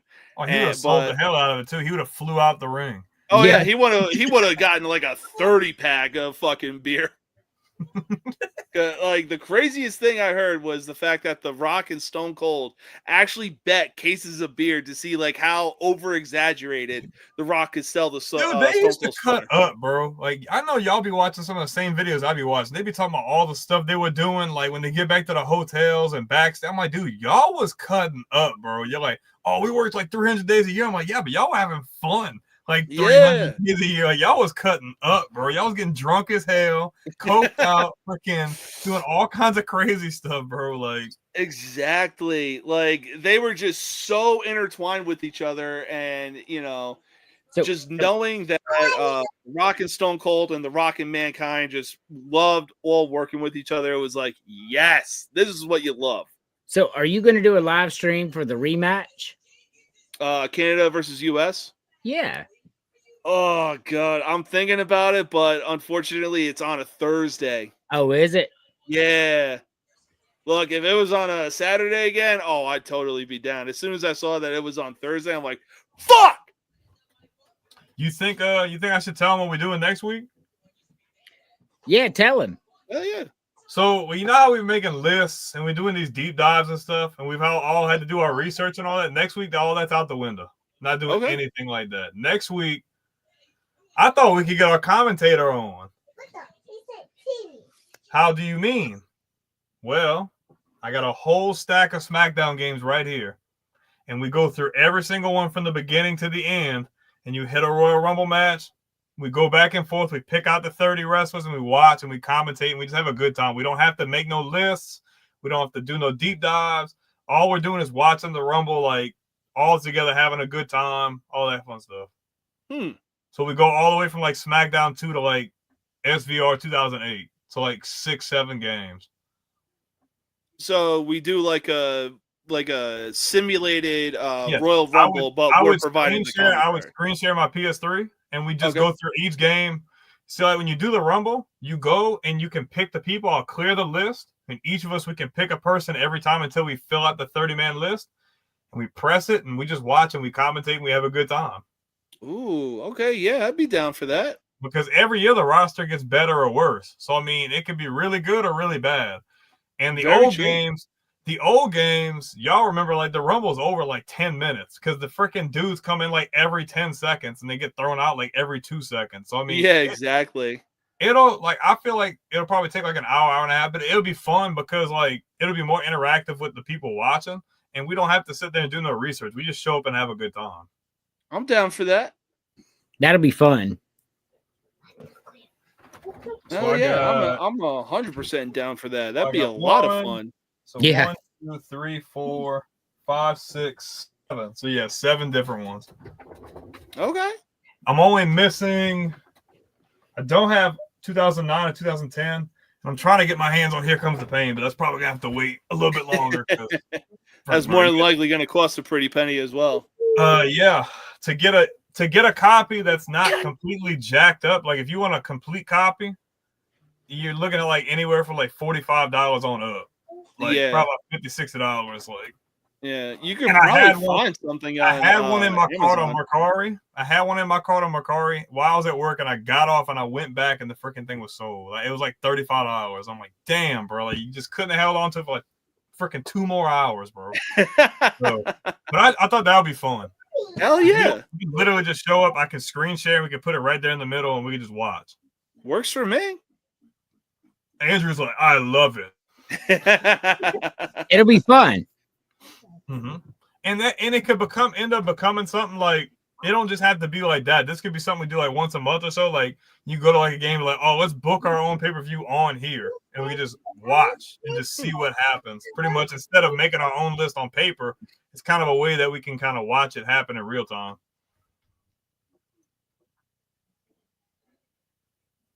Let's do it. Yeah, I'm 100% down. Man, with your buddy's talking in the background, you keep going on mute. Yeah, he's being very loud, so I'm going on mute. You didn't steal nothing, huh? What's that? You didn't steal nothing, huh? No, I didn't steal no chicken nuggets. Because it was a nugget, and then what was it, like a chocolate milk or something the last time? Yeah, he said I drank his chocolate milk. Yeah. Yeah, you missed that, James. He literally accused me for an hour of eating one of his chicken nuggets that he forgot he ate in the car. Oh yeah. I don't know what was worse, that or him roasting me for the freaking lotion comment. For like, dude, that was so funny, bro. He's like, and it was quiet too. Like I was playing, and all of a sudden I hear, boy, I ain't never heard that shit before. I ain't never heard nobody use that excuse. So what you talking about? He's like, man, you got ashy knees, bro. Like. He got beat, and I was like, man, I was like, and he's like, oh, my knees are so ashy, man. I was like, I ain't never heard that excuse. That is completely new on me. That's fun, fucking bro. Insane. That stream was fun. That was like a 2-hour stream. We was just sitting there talking the whole freaking time. It was fun. It was a fun. I ain't streamed that in a little while. I might do that this weekend. Yeah. I'm thinking about streaming here tonight. I'm off tomorrow. I could stay up late. And I started that channel earlier. I uploaded some shorts. I'm probably gonna try to stream on that channel too. So I'm here for it. I got 3 subscribers, I think. Nice. Hell yeah, dude. Look, I gotta tell you, and I ain't even. You got 4? Yep. And Emily, listen to this. I forgot. So last night they're doing football frame of mind, and you know who appeared on the comments? Bob. Who's that? And he called Link, who is Link, the new guy that we're on there. He called him Coachie's Willie. He's like, I shall call him Coachie's Willie. I was like, what? Bob is out there acting a fool.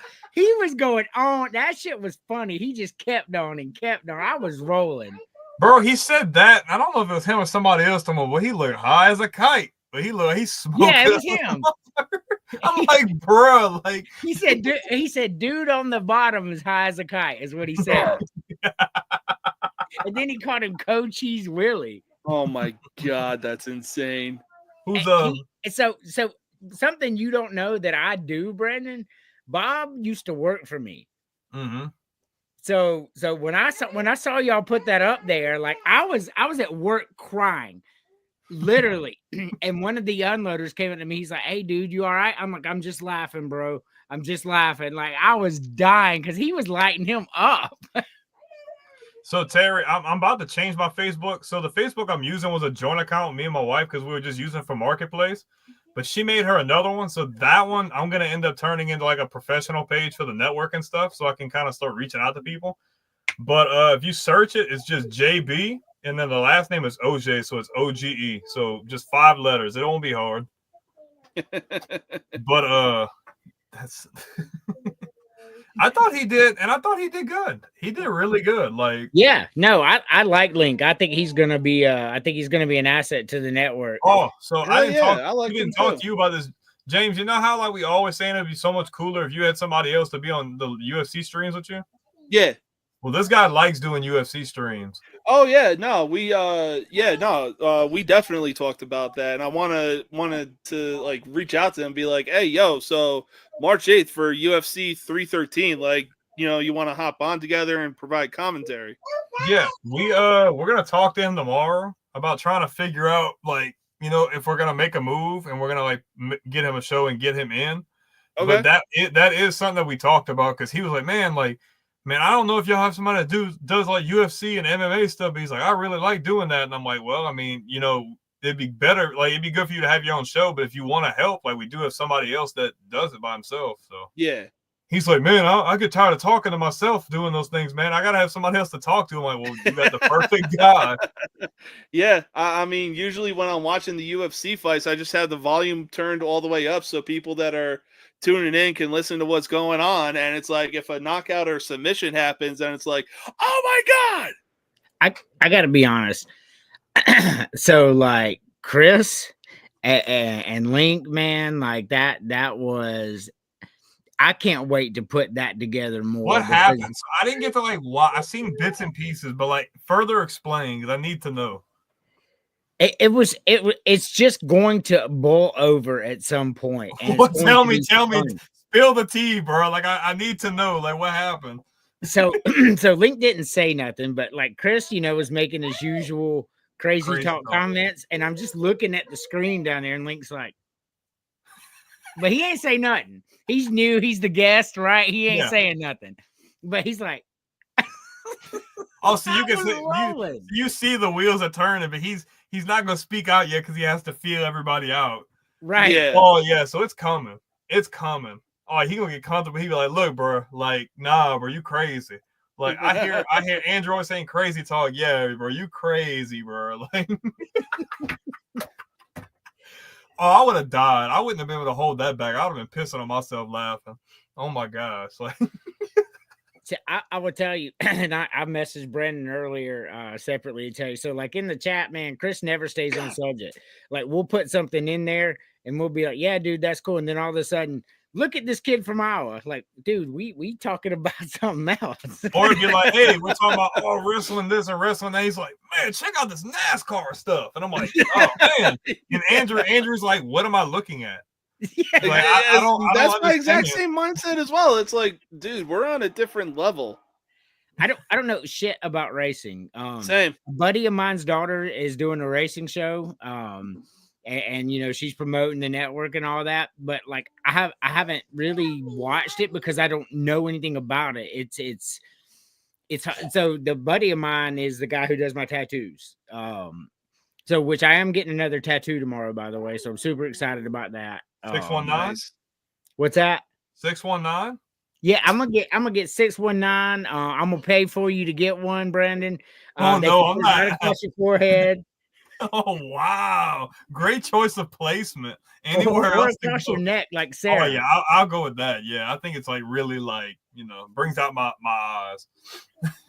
I mean, I think it'd be perfect. 619 here, and then get like just on the side of your neck, get like a Coach O, portrait. James, you know how Rey Mysterio got the freaking things with the freaking little bird thing? You can get that on your face, James. Yeah, you can get that like right on. And you get the cross right here, like the mask on your face. Oh my god.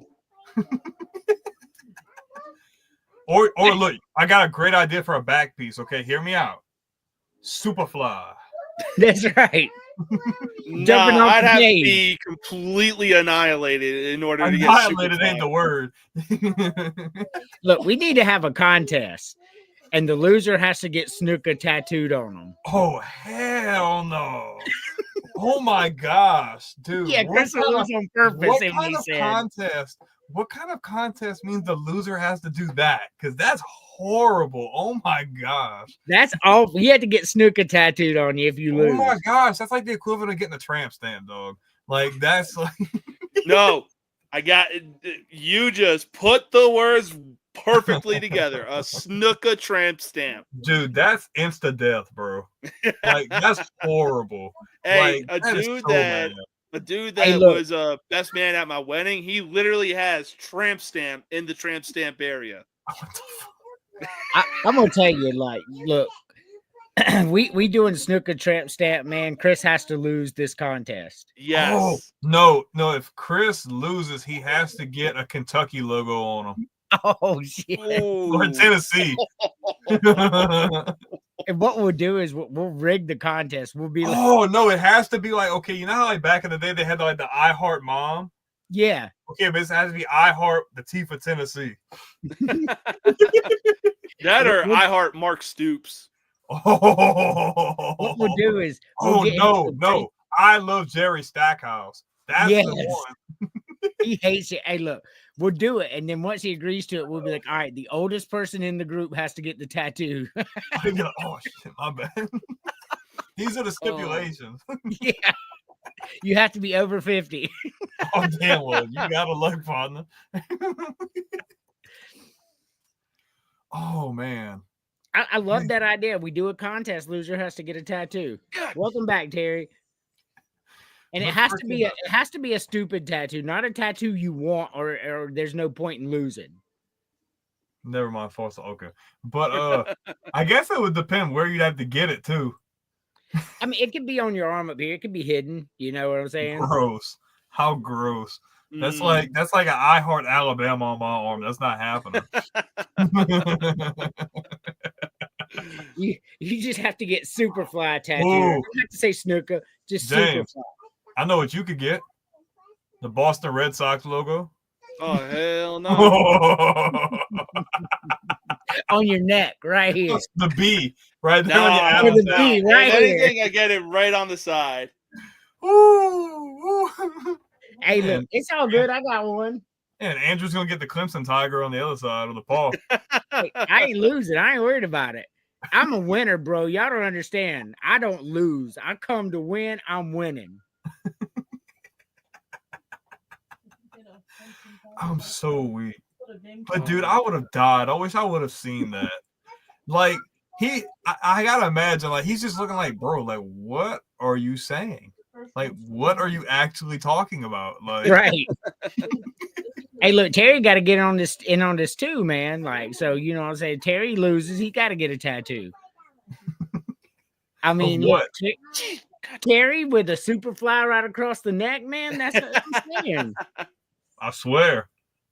All color too. Get the All zebra color. stripes in the background. Yeah. And get a steel cage on your back. Still, yeah. Oh, I know, man.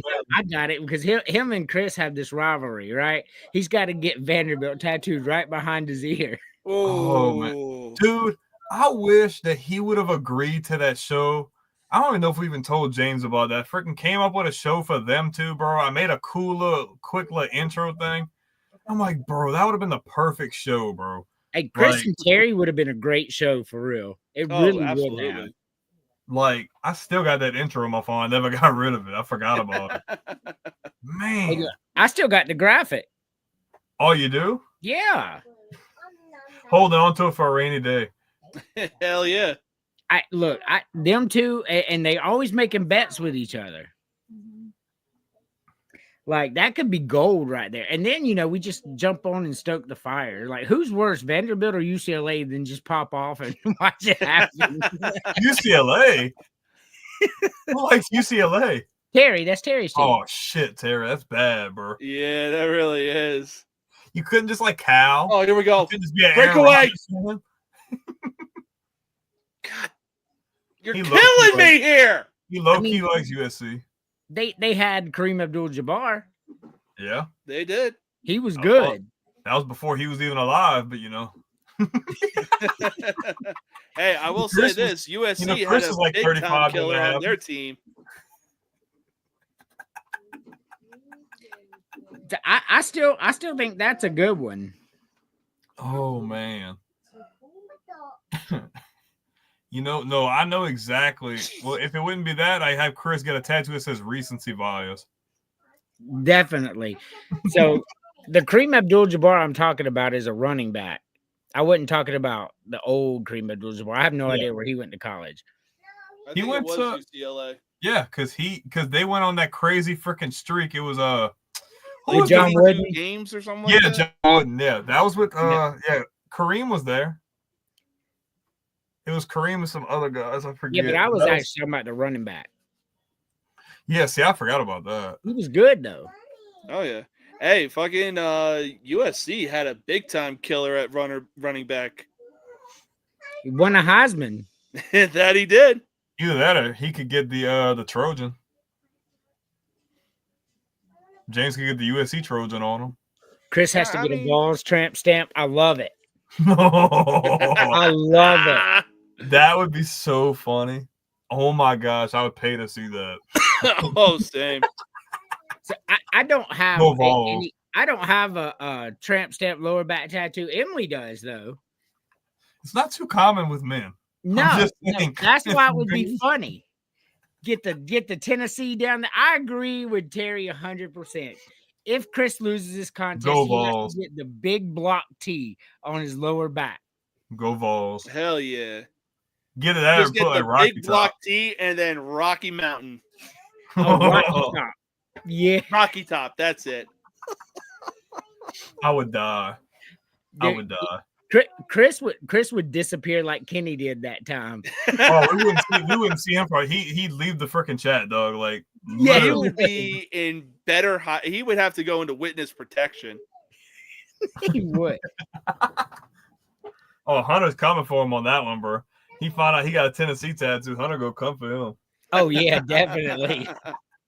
Rocky Top across his chest. Oh, Ooh, I swear. that's just Oh man. diabolical. But one thing we could talk about: who had like the most badass tattoo as a wrestler? Ooh. But Caesar's back piece was pretty dope. The dragon. Oh yeah, that was good. And then Brock Lesnar had a pretty dope back piece as well. Yeah, didn't John Cena say it was a picture of his mama or something? Yeah. I don't know. Hey, I still want to see Doctor of Thugonomics John Cena in this last run. I'm gonna tell you, I think he's talking about best tattoo. I think Brock Lesnar, but I think the sword. Like Yeah, the it just sword was cool. fits him so well. I think it's the best tattoo in wrestling. Oh yeah, for sure. And I ain't gonna lie, when the Rocket first got that Polynesian piece, I thought it was pretty cool too. That freaking Oh, half yeah. sleeve. Yep. Hollywood Rock. Gross. Hell yeah. Oh, man, He's cooked. easily one of his most underrated heel runs. Dude, his stuff with the Hurricane was perfect.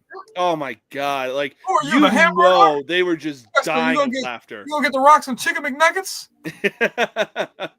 Or like he goes into the closet and he pulls back the curtain and sees Hurricane. So Oh, I'm Hurricane's looking good. back. I'm looking back over my list, right? Yeah. And I actually took out the Miz. So he wasn't even on there. I was driving, so I couldn't really look. I was trying to go from. So I who never was- even used the Miz. I used Ron Simmons. Oh, see, I wanted to put him too. I pulled the Miz should've out swapped- and put Ron Simmons in. I should have swapped him out for Billy Graham. I thought you was gonna appreciate. I took two guys from like the '80s, so but man, I don't know why. I know what happened. I thought of Ron Simmons. I was still at work, and I got home, and I never changed it. Now that you say it, I'm like, I would have definitely had Ron Simmons in there. Yeah, I had Ron Simmons at number 4, not the Miz. I had switched them. Mm-mm. But You yeah, talking about the Ron Simmons- Hurricane? I got my Hurrah powers, bitch. Well, this was fun. Hell yeah, It it was. was. And next week's gonna be even better. Next week Yes, will it be- will. What time you get off next week, Andrew? 5. Oh yeah, we're gonna be good. Oh yeah, I'll be Yeah, free I'm all good to day go. because hopefully by next Monday I'll be fully out of the army. So you turning all your stuff in tomorrow, huh? Yes, sir. But I still got to clear my unit. I didn't think that was going to take as long as it did. It happens. It does, but hopefully I can talk to the people at transition and be like, any chance my final out date could get pushed back. I mean, that makes sense. It Yeah. does. So, and I'll definitely provide y'all with updates of what's going on. Yeah, definitely. That would be nice. I Jesus agree. Christ, come on. Can we find the back of the net? Hey. Maybe have better. USA is better luck outshooting finding Rocky Sweden Top. 30-20, and we're down 2-1. Maybe you'd have better luck finding Fenway Park. I mean, they are in Boston, so Boston. yes, sir. You sound like you from Boston. It'll be all right. I will kill you. I'm from New Jersey, asshole. I'm from Jersey. Yeah, yeah. It's all the same when you're from the South. It's all the same. All y'all sound Jersey, the same. Boston, New York. All of it. I mean, certain words, yeah. Bro, that was so especially funny. for Dude said, Jersey I and will New York. kill you. Like, that's like the ultimate disrespect to say he's from Boston. Yeah, no, like in the time that I've been out here in El Paso, they're just like, I've gotten so many like, are you from Boston? I'm like, dude, I will drive you out to the middle of the He's from desert. Brooklyn. Some people have I like Boston. hell yeah, brag about that. Every time people hear my accent, they're like, dude, what the fuck? Where are you from? You're like Kirk Cousins. You like that? I'm from Jersey. Essentially. And they're like, Jersey, where's that? I'm like, New Jersey. we're going out to, I will go Goodfellas on your fucking ass.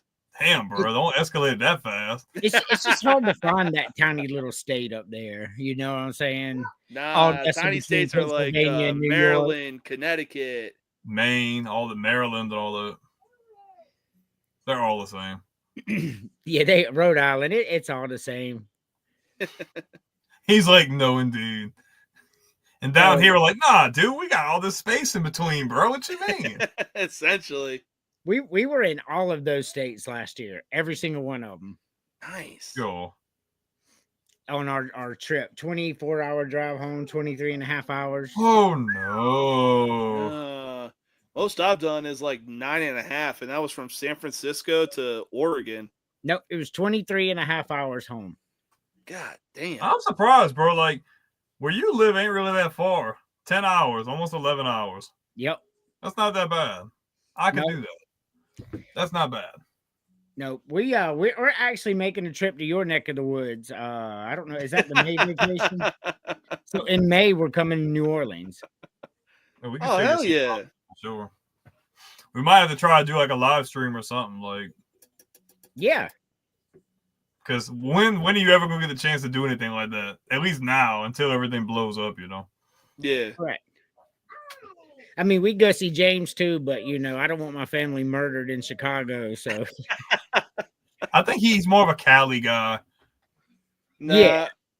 I mean, we're not going to be in More of a the San city of Francisco, Chicago. like, We're going to he's be more of like a San Francisco definitely guy. in cities or towns on the outskirts of Chicago. You heard me, James? I think you're more of a San Fran kind of guy. Nah, I would make San Francisco my bitch.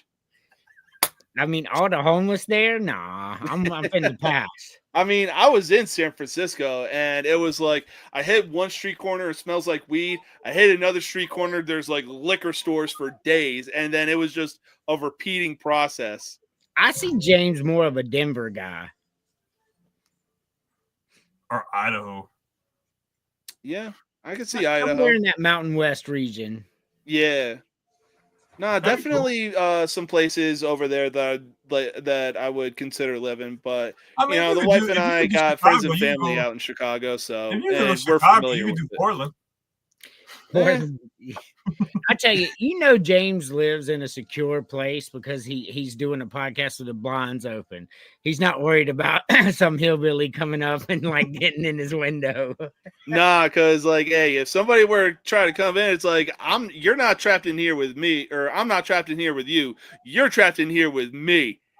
And baby, I have needed a fucking reason. James, all they just want to come in your house and eat your popsicles. That's all. That's bro. right. Oh, they gonna eat some popsicles, but I'm feeding it to them. I don't think James knows that. So, Oh, he don't know that story? James, Oh, that's a good one. was it about That's 2 years? Was it about 2 years ago? Yeah. About 2 years ago, somebody knocks on our door at like 1:30 in the morning, and our 10-year-old thinks it's food because his sister orders DoorDash every day. So he opens the door, and this homeless man comes in our house, legit. Goes right past my wife's purse full of money and all that, and just starts eating popsicles. I had to come in there with my 9mm with a laser sight, put it on his head, and make him leave the house. But as soon as that laser sight hit him, boy, he was ready to go. He was more than willing to comply. Oh man! What you had said, bro? He was just sitting in the kitchen, like eating over the sink, eating some popsicles, just chilling. Yes. Oh my! The dude just wanted some popsicles, insane. Bro. Like, James? What would have been your reaction to that? Just, dude, the fuck are you doing? I did. I put that red dot right on his forehead, boy. He walked right out the door. I mean, that's a scary, scary thing. Like, I ain't trying to kill nobody if I ain't got to. That's what you say you took him with him? Honestly, yeah. I'd probably just go stuck him in his pocket and walked out. Honestly, I'd probably just go full on Spec Ops, just like quietly come up behind him. Go to sleep. Go to sleep. But here's the thing, James. Like, if you kill somebody who's complying, then you're complicit. Hey, he's on my property. Hey, he was on my property. I'm just defending it. But the crazy thing about it, bro, he didn't go for money. He didn't take none of the games, none of the TVs, nothing. Dude, I just want some popsicles. Dude, hit the freezers. He probably look in the freezer. He ain't got nothing. He pops the freezer. He's like, damn, boy, I ain't had popsicles in a minute. I want that. Yeah, so he was a dude. He walked past. I mean, we have Xboxes and all that stuff, man. A purse full of money on the counter, and he was eating. I really don't want to kill a guy who's hungry, James. Like, that's fair. I'm not gonna lie to that. But at the same time, like, you in my house, I'm defending what's mine. I'm gonna fuck if it's popsicles. I defended it. What you mean? You did. I put a laser sight right on his forehead. He walked right out the front door. Police got here quick, though. They got him right in front of the house.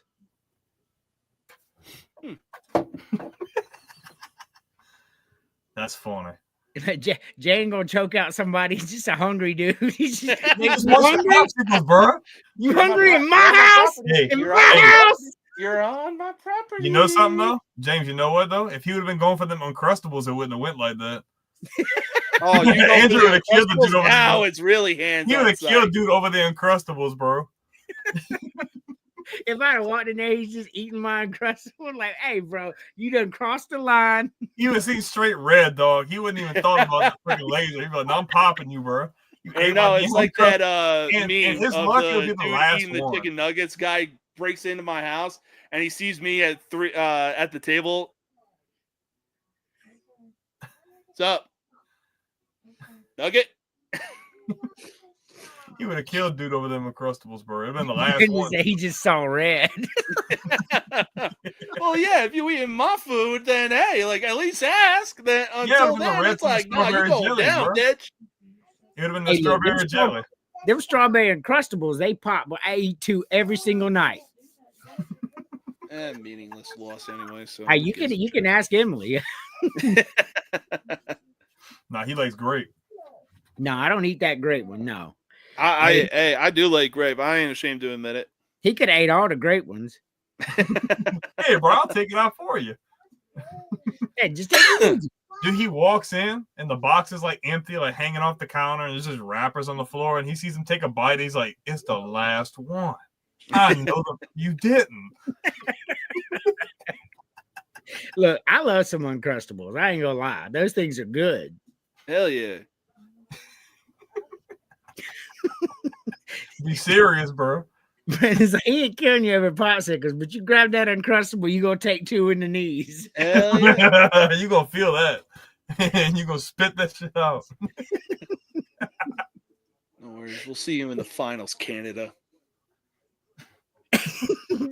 Like, what was that, Chris? It's just suspiciously off topic there.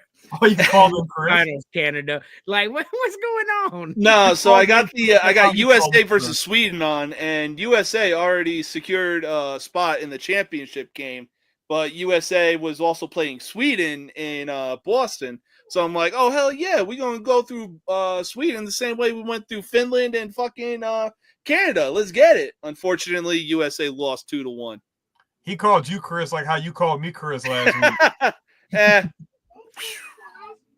That shit was funny because you had no idea you had called I did not. No. Just kept talking. There is an uncanny resemblance. He said, Instead of the tattoo, he has to eat 2 pounds of cream cheese. God damn. I ain't eating no Oh motherfucking no, cream cheese. he got to eat a big old Tupperware full of yogurt. I'm not eating no yogurt. Plain Greek yogurt. I'll get a close tattoo dog, before I eat some fucking yogurt. That's gross, dog. That's suicide. That's Yeah. just nasty. He has to It is. eat the Greek yogurt while we eat strawberry Uncrustables. So he has to.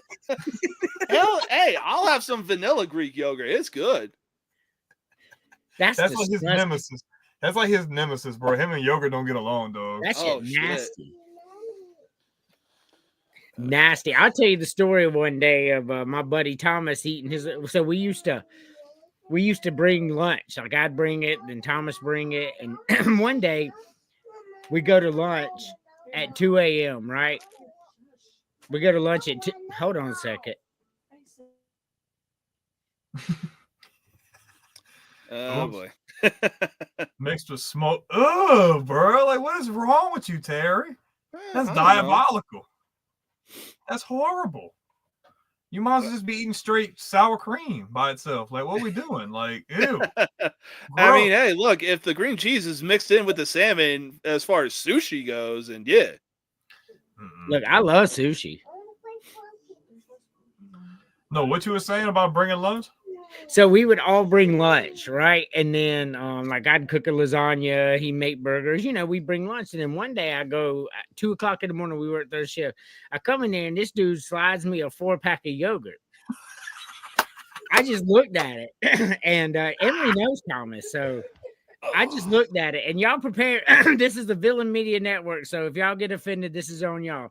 But I literally in the workplace. I wrote it back to him and I said, I'm not eating a bucket of sperm, bro. He goes, oh my God, throws the yogurt across the break room. I shit you not. He said, oh my, he threw it. It hit the wall. Dude, have y'all ever seen Ted 2? The movie Yes. Ted 2? No.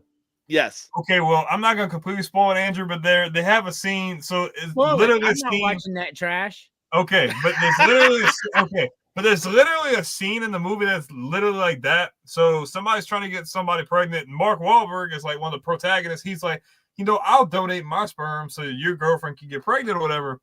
So he comes in with his sample, and he's like, okay, I turned it in, and then something happens where like it's like a whole like shelves full of like sperm samples. It's a donation bank. So like one cup falls, it spills on the floor. He's like, damn, dude, like somebody's freaking kid, dude. Next thing you know, he slips. The whole freaking shelf falls on top of him. He's covered in freaking, he's covered in freaking sperm. No, I think for me, my favorite part was that improv comedy. Go down to the improv theater and yell out sad suggestions. Fuck yeah. Dude, but the fact that you said you told him that and he flipped out, oh, I would have died. If y'all knew Thomas, and she does, that is the funniest thing, because Thomas is a grunt too. He served 3 terms in Afghanistan, and he was a big fucker. We're talking like 6'5", 6'6", 280 big dude. And he literally slid me that yogurt. I slid it right back. I said, I'm not eating a bucket of sperm. And he goes, oh my God, because he had a bite in his mouth too. He's like, ah! Throws it across the break room, hits the wall. It was fucking pure cinema, bro. I bet you he ain't never ate it again. I bet you he hadn't either. That's so fun. I never heard nobody call it that. I pissed my damn pants, bro. Oh my gosh. Yeah, I ain't eating no yogurt. Y'all keep that shit. He's like, I ain't eating no bucket of sperm. What? Honestly, I just would have been like, James trying to tell us something on the low tonight. Oh. I was in the Navy for 4 After fucking dark. years. Oh, Nothing damn. could faze me. So that kind of thing comes natural then. Essentially. Hey, 5,000 people go on deployment in the That's Navy. one- hey, 2,500 people hey. come back as a couple. Hey, bro, that's one hell of a circle. Hey, James is like, look, ain't no shame here. This dude right here, he got about 25 million in the bank. I'm fixing to become Mrs. James.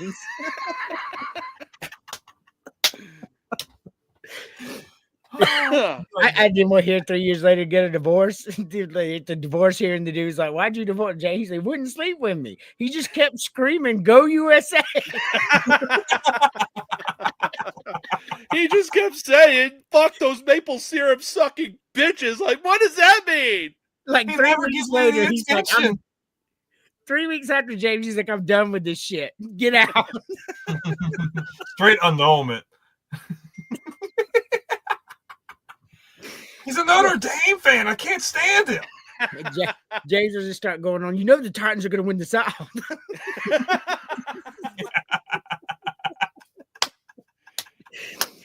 Oh my god! Oh, I'm sweating, dog. Oh man. Oh man. Oh man, that was bad. Yes, all that yogurt. That's why them teeth all white over there, huh, bro? Man, I tell you, I ain't never gonna eat yogurt, so that shit don't bother me. Well, I've never been a big fan, but now that you say that, no, I'm never going to consume said item ever again. Brandon's never eating yogurt again. Yeah, no, you shouldn't, bro. You shouldn't.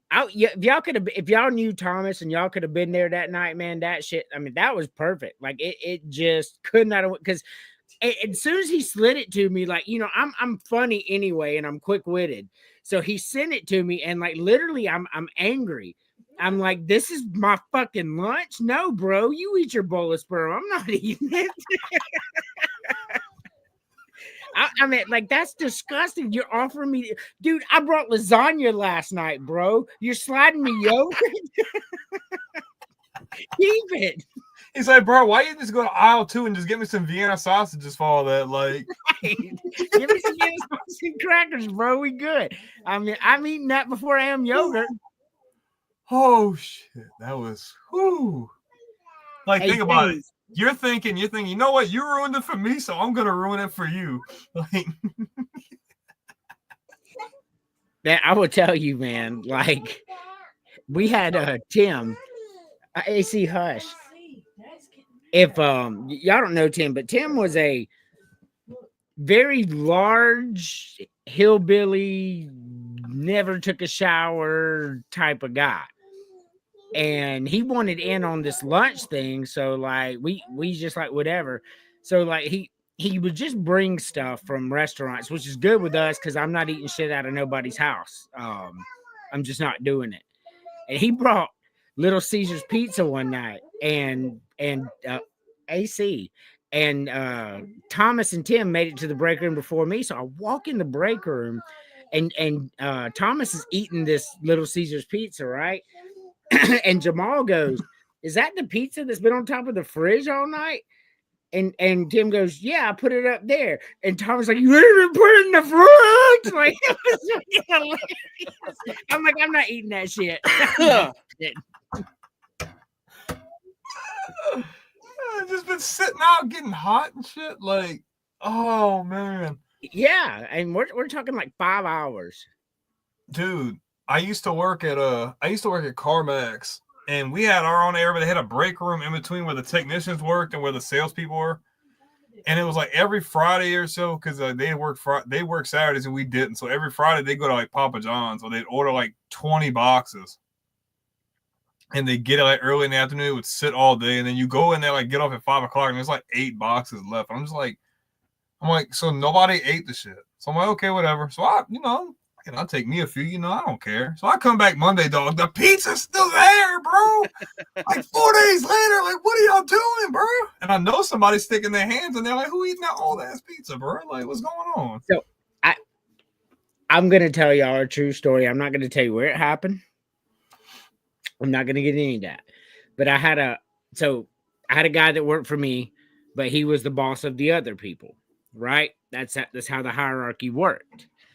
Well, he had put himself some donuts or something in the break room, and we're going about our work. So he goes in there on his first break to get them, and like they're all gone. Like everybody ate all his donuts, and he was pissed. He was pissed. You know who I'm talking about. Yeah, he was pissed. And So what he did is he went out to Pets, and they have the cookies that look like Oreos for your dog, so you can trick him while you eat yours. And he opened those bitches, threw the wrapper away, set them on the break room table. And I'm walking by, and all I hear is we have this hillbilly woman that worked for me. Emily knows her. She goes, "These cookies have gone bad." And then like somebody went to grab one. She said, "Don't eat those cookies." And then Derek walked in the break room, and he's just smirking and like he put dog cookies out there, bro.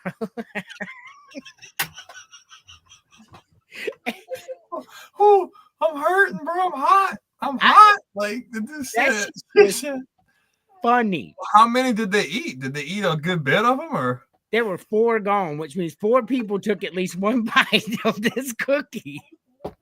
She said these cookies are bad. James, how mad would you be? Somebody gives you a cookie and you bite into it, and it's a dog food filled cookie. Oh, I'm throwing hands. Throwing hands. I don't care who did it. I'm so weak at the woman's reaction though. These cookies went bad. Like what?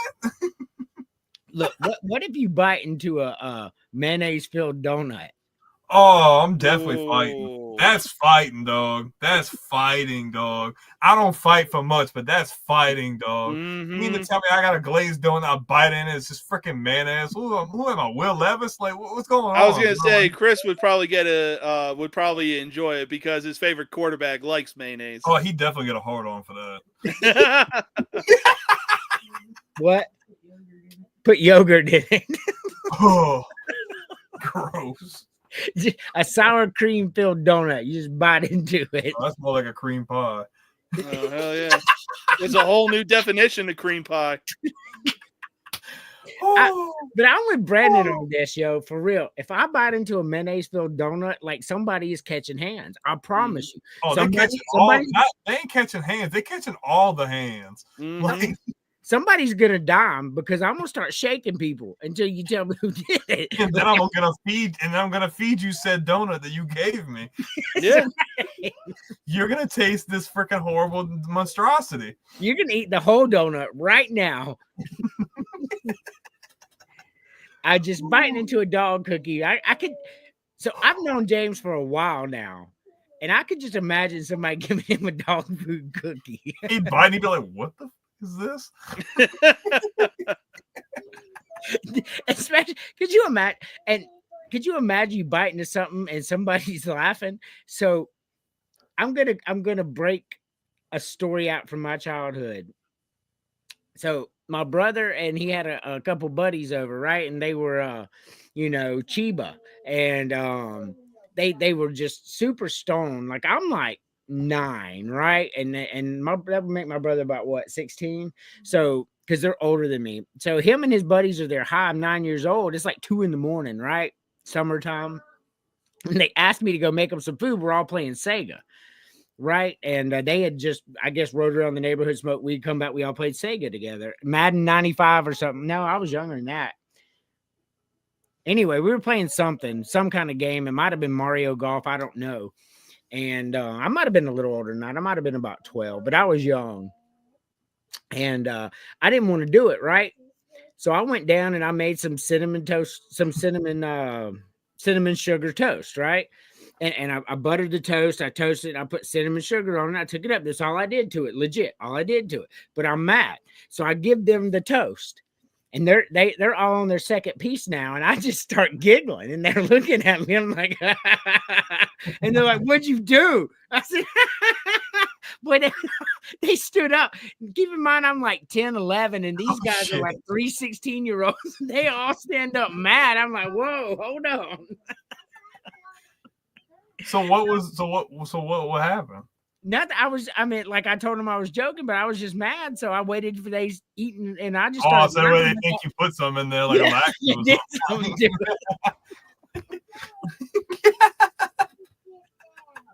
I'm pretty sure that didn't go over too well. No. They James is not even in on the conversation. I could see him scrolling Facebook on his phone in his glasses. The glasses give it, and the glasses take it away. I see it right there. I see the keyboard. I see everything. Damn, dude, your freaking ensemble gave you away.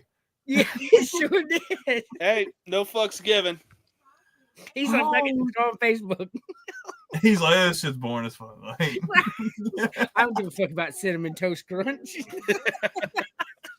but you talking about somebody giving him like a cookie like that? I can just imagine because he's a big dude. Yes, He takes a bite and he turns into like Drago. He's like, I must break you.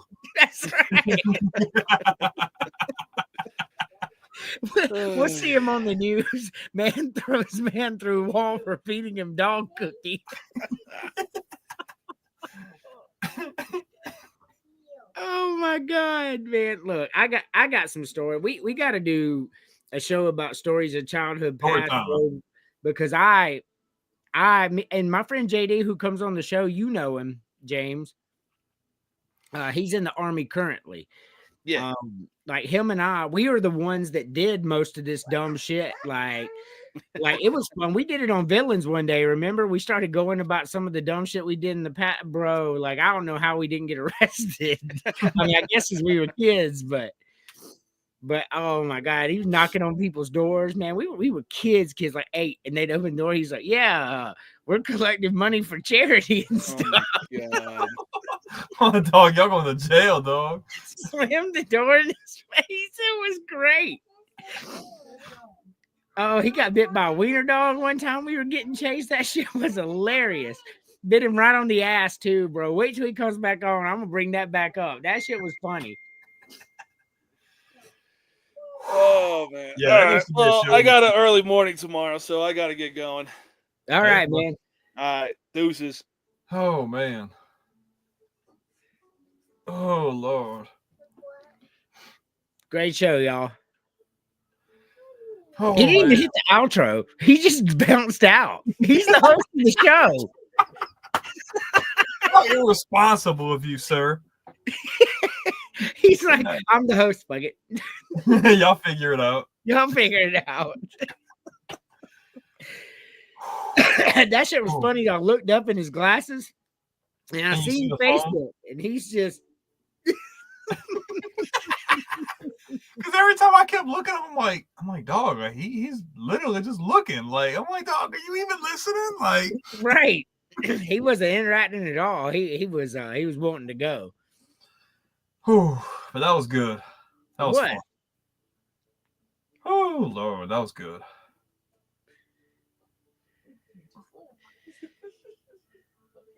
We put vinegar in a little ranch cup from Domino's.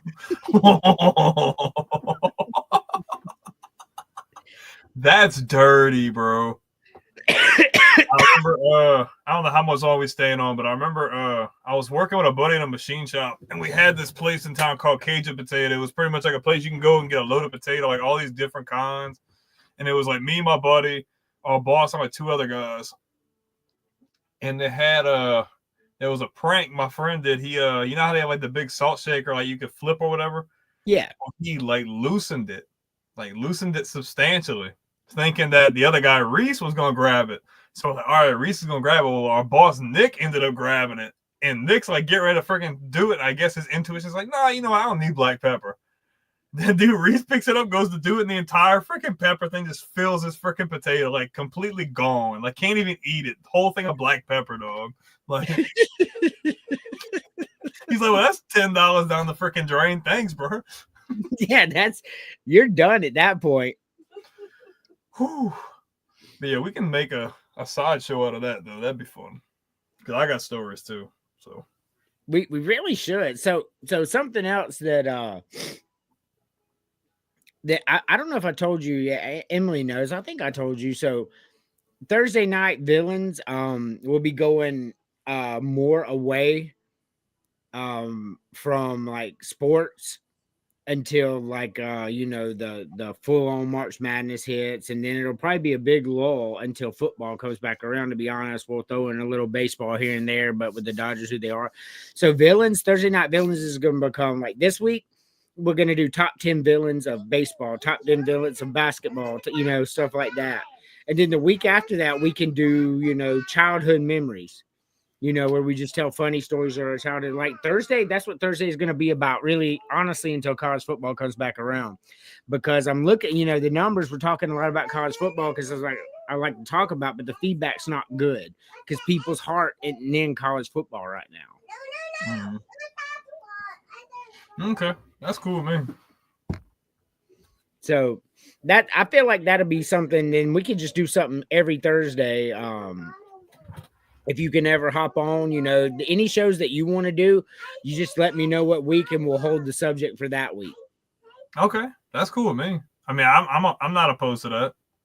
I think it'd be fun because College Sports Villains is a great show and gets tons of views during college football season. Trying to find a way to reach viewers outside of that.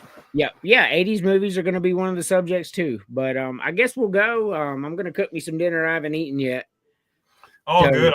I'm gonna go watch it. So we started. I was rewatching The Walking Dead, and after like a year or two, like I didn't want to watch after season 8 because it started getting bad. And then like a month or two ago, I'm like, I'm gonna start picking up and watching it again because I need to know what happens. So I get to like season 9. And I've been telling her for years, I'm like, you know what, you really wouldn't mind this show. She's like, I don't know. But she started watching it with me through season 9, and she ended up watching it all the way through like season 11 or whatever. And I'm like, you think these episodes are good? These are trash. We're going to start from season 1. So now we're in season 2, like right around where stuff's about to hit the fan on the farm. So it's about to go down in Chinatown. So it's going to be fun. Oh, yeah. Because that's when they move on to the prison. Yeah, the end of season 2, season 3. Yeah, she don't have no idea, so it's gonna be lit. It's probably the best. Like 5 episodes left of season 2 into about halfway through season 6 is the bread and butter of that show. Yep. Yeah. I agree. After that, like it was a gradual like downturn. Yeah. And once they pulled Rick off screen, like that's when I checked out. Initially, yeah, me too. And that's like I went like 2 or 3 years without watching it, and I'm like, dude, I know it's probably gonna be trash, but I need to know what happens because I keep seeing people talking about it. And it wasn't the worst, but it wasn't the same. She's like, no, I actually liked it. I'm like, dude, if you think you actually like this, you're gonna be blown away by all the other stuff. I mean, it's Rick's show. That's why I quit watching it when he went off screen. He just went missing. Okay, well, I'm done too. I'm going missing as well. Well, a lot of people checked out when they killed Carl, and if they didn't check out then, they would have checked out before when they killed Glenn. So right, that's where a lot of people checked out. When that happened, most people were like, "Nope, I'm good." Yep, it really, and he's one of the best characters of the show. So I was like, why would you do that? It was just one of those things. A lot of people didn't want him to do it. And then he's like, no, that's how the comics go. He's like, I don't want to change the character. Like if my character dies off, just let him die off. I'm like, okay, dude, like whatever you say, but yep. He had made a lot of money by that point too. Yeah. Being there from season 1, yeah, you definitely made because that show's been airing since 2010, dog. Like that's old. So I'm gonna catch up on all the new Rick and Michonne episodes. Yeah, I want to watch that, but I kind of want to catch up. Like, I want to get all the way back to where we started, and then I'll start watching the spinoffs. Because at that point, everything will be full circle, and she knows everything. So it'll make more sense to watch the spinoffs. Yes, and I'm gonna watch the Daryl Dixon. But cool, man. I'm gonna go and eat me some dinner, and we'll are you in for Battleground Wednesday? Yeah, I should be. My schedule should be fine. I get off at 5, so.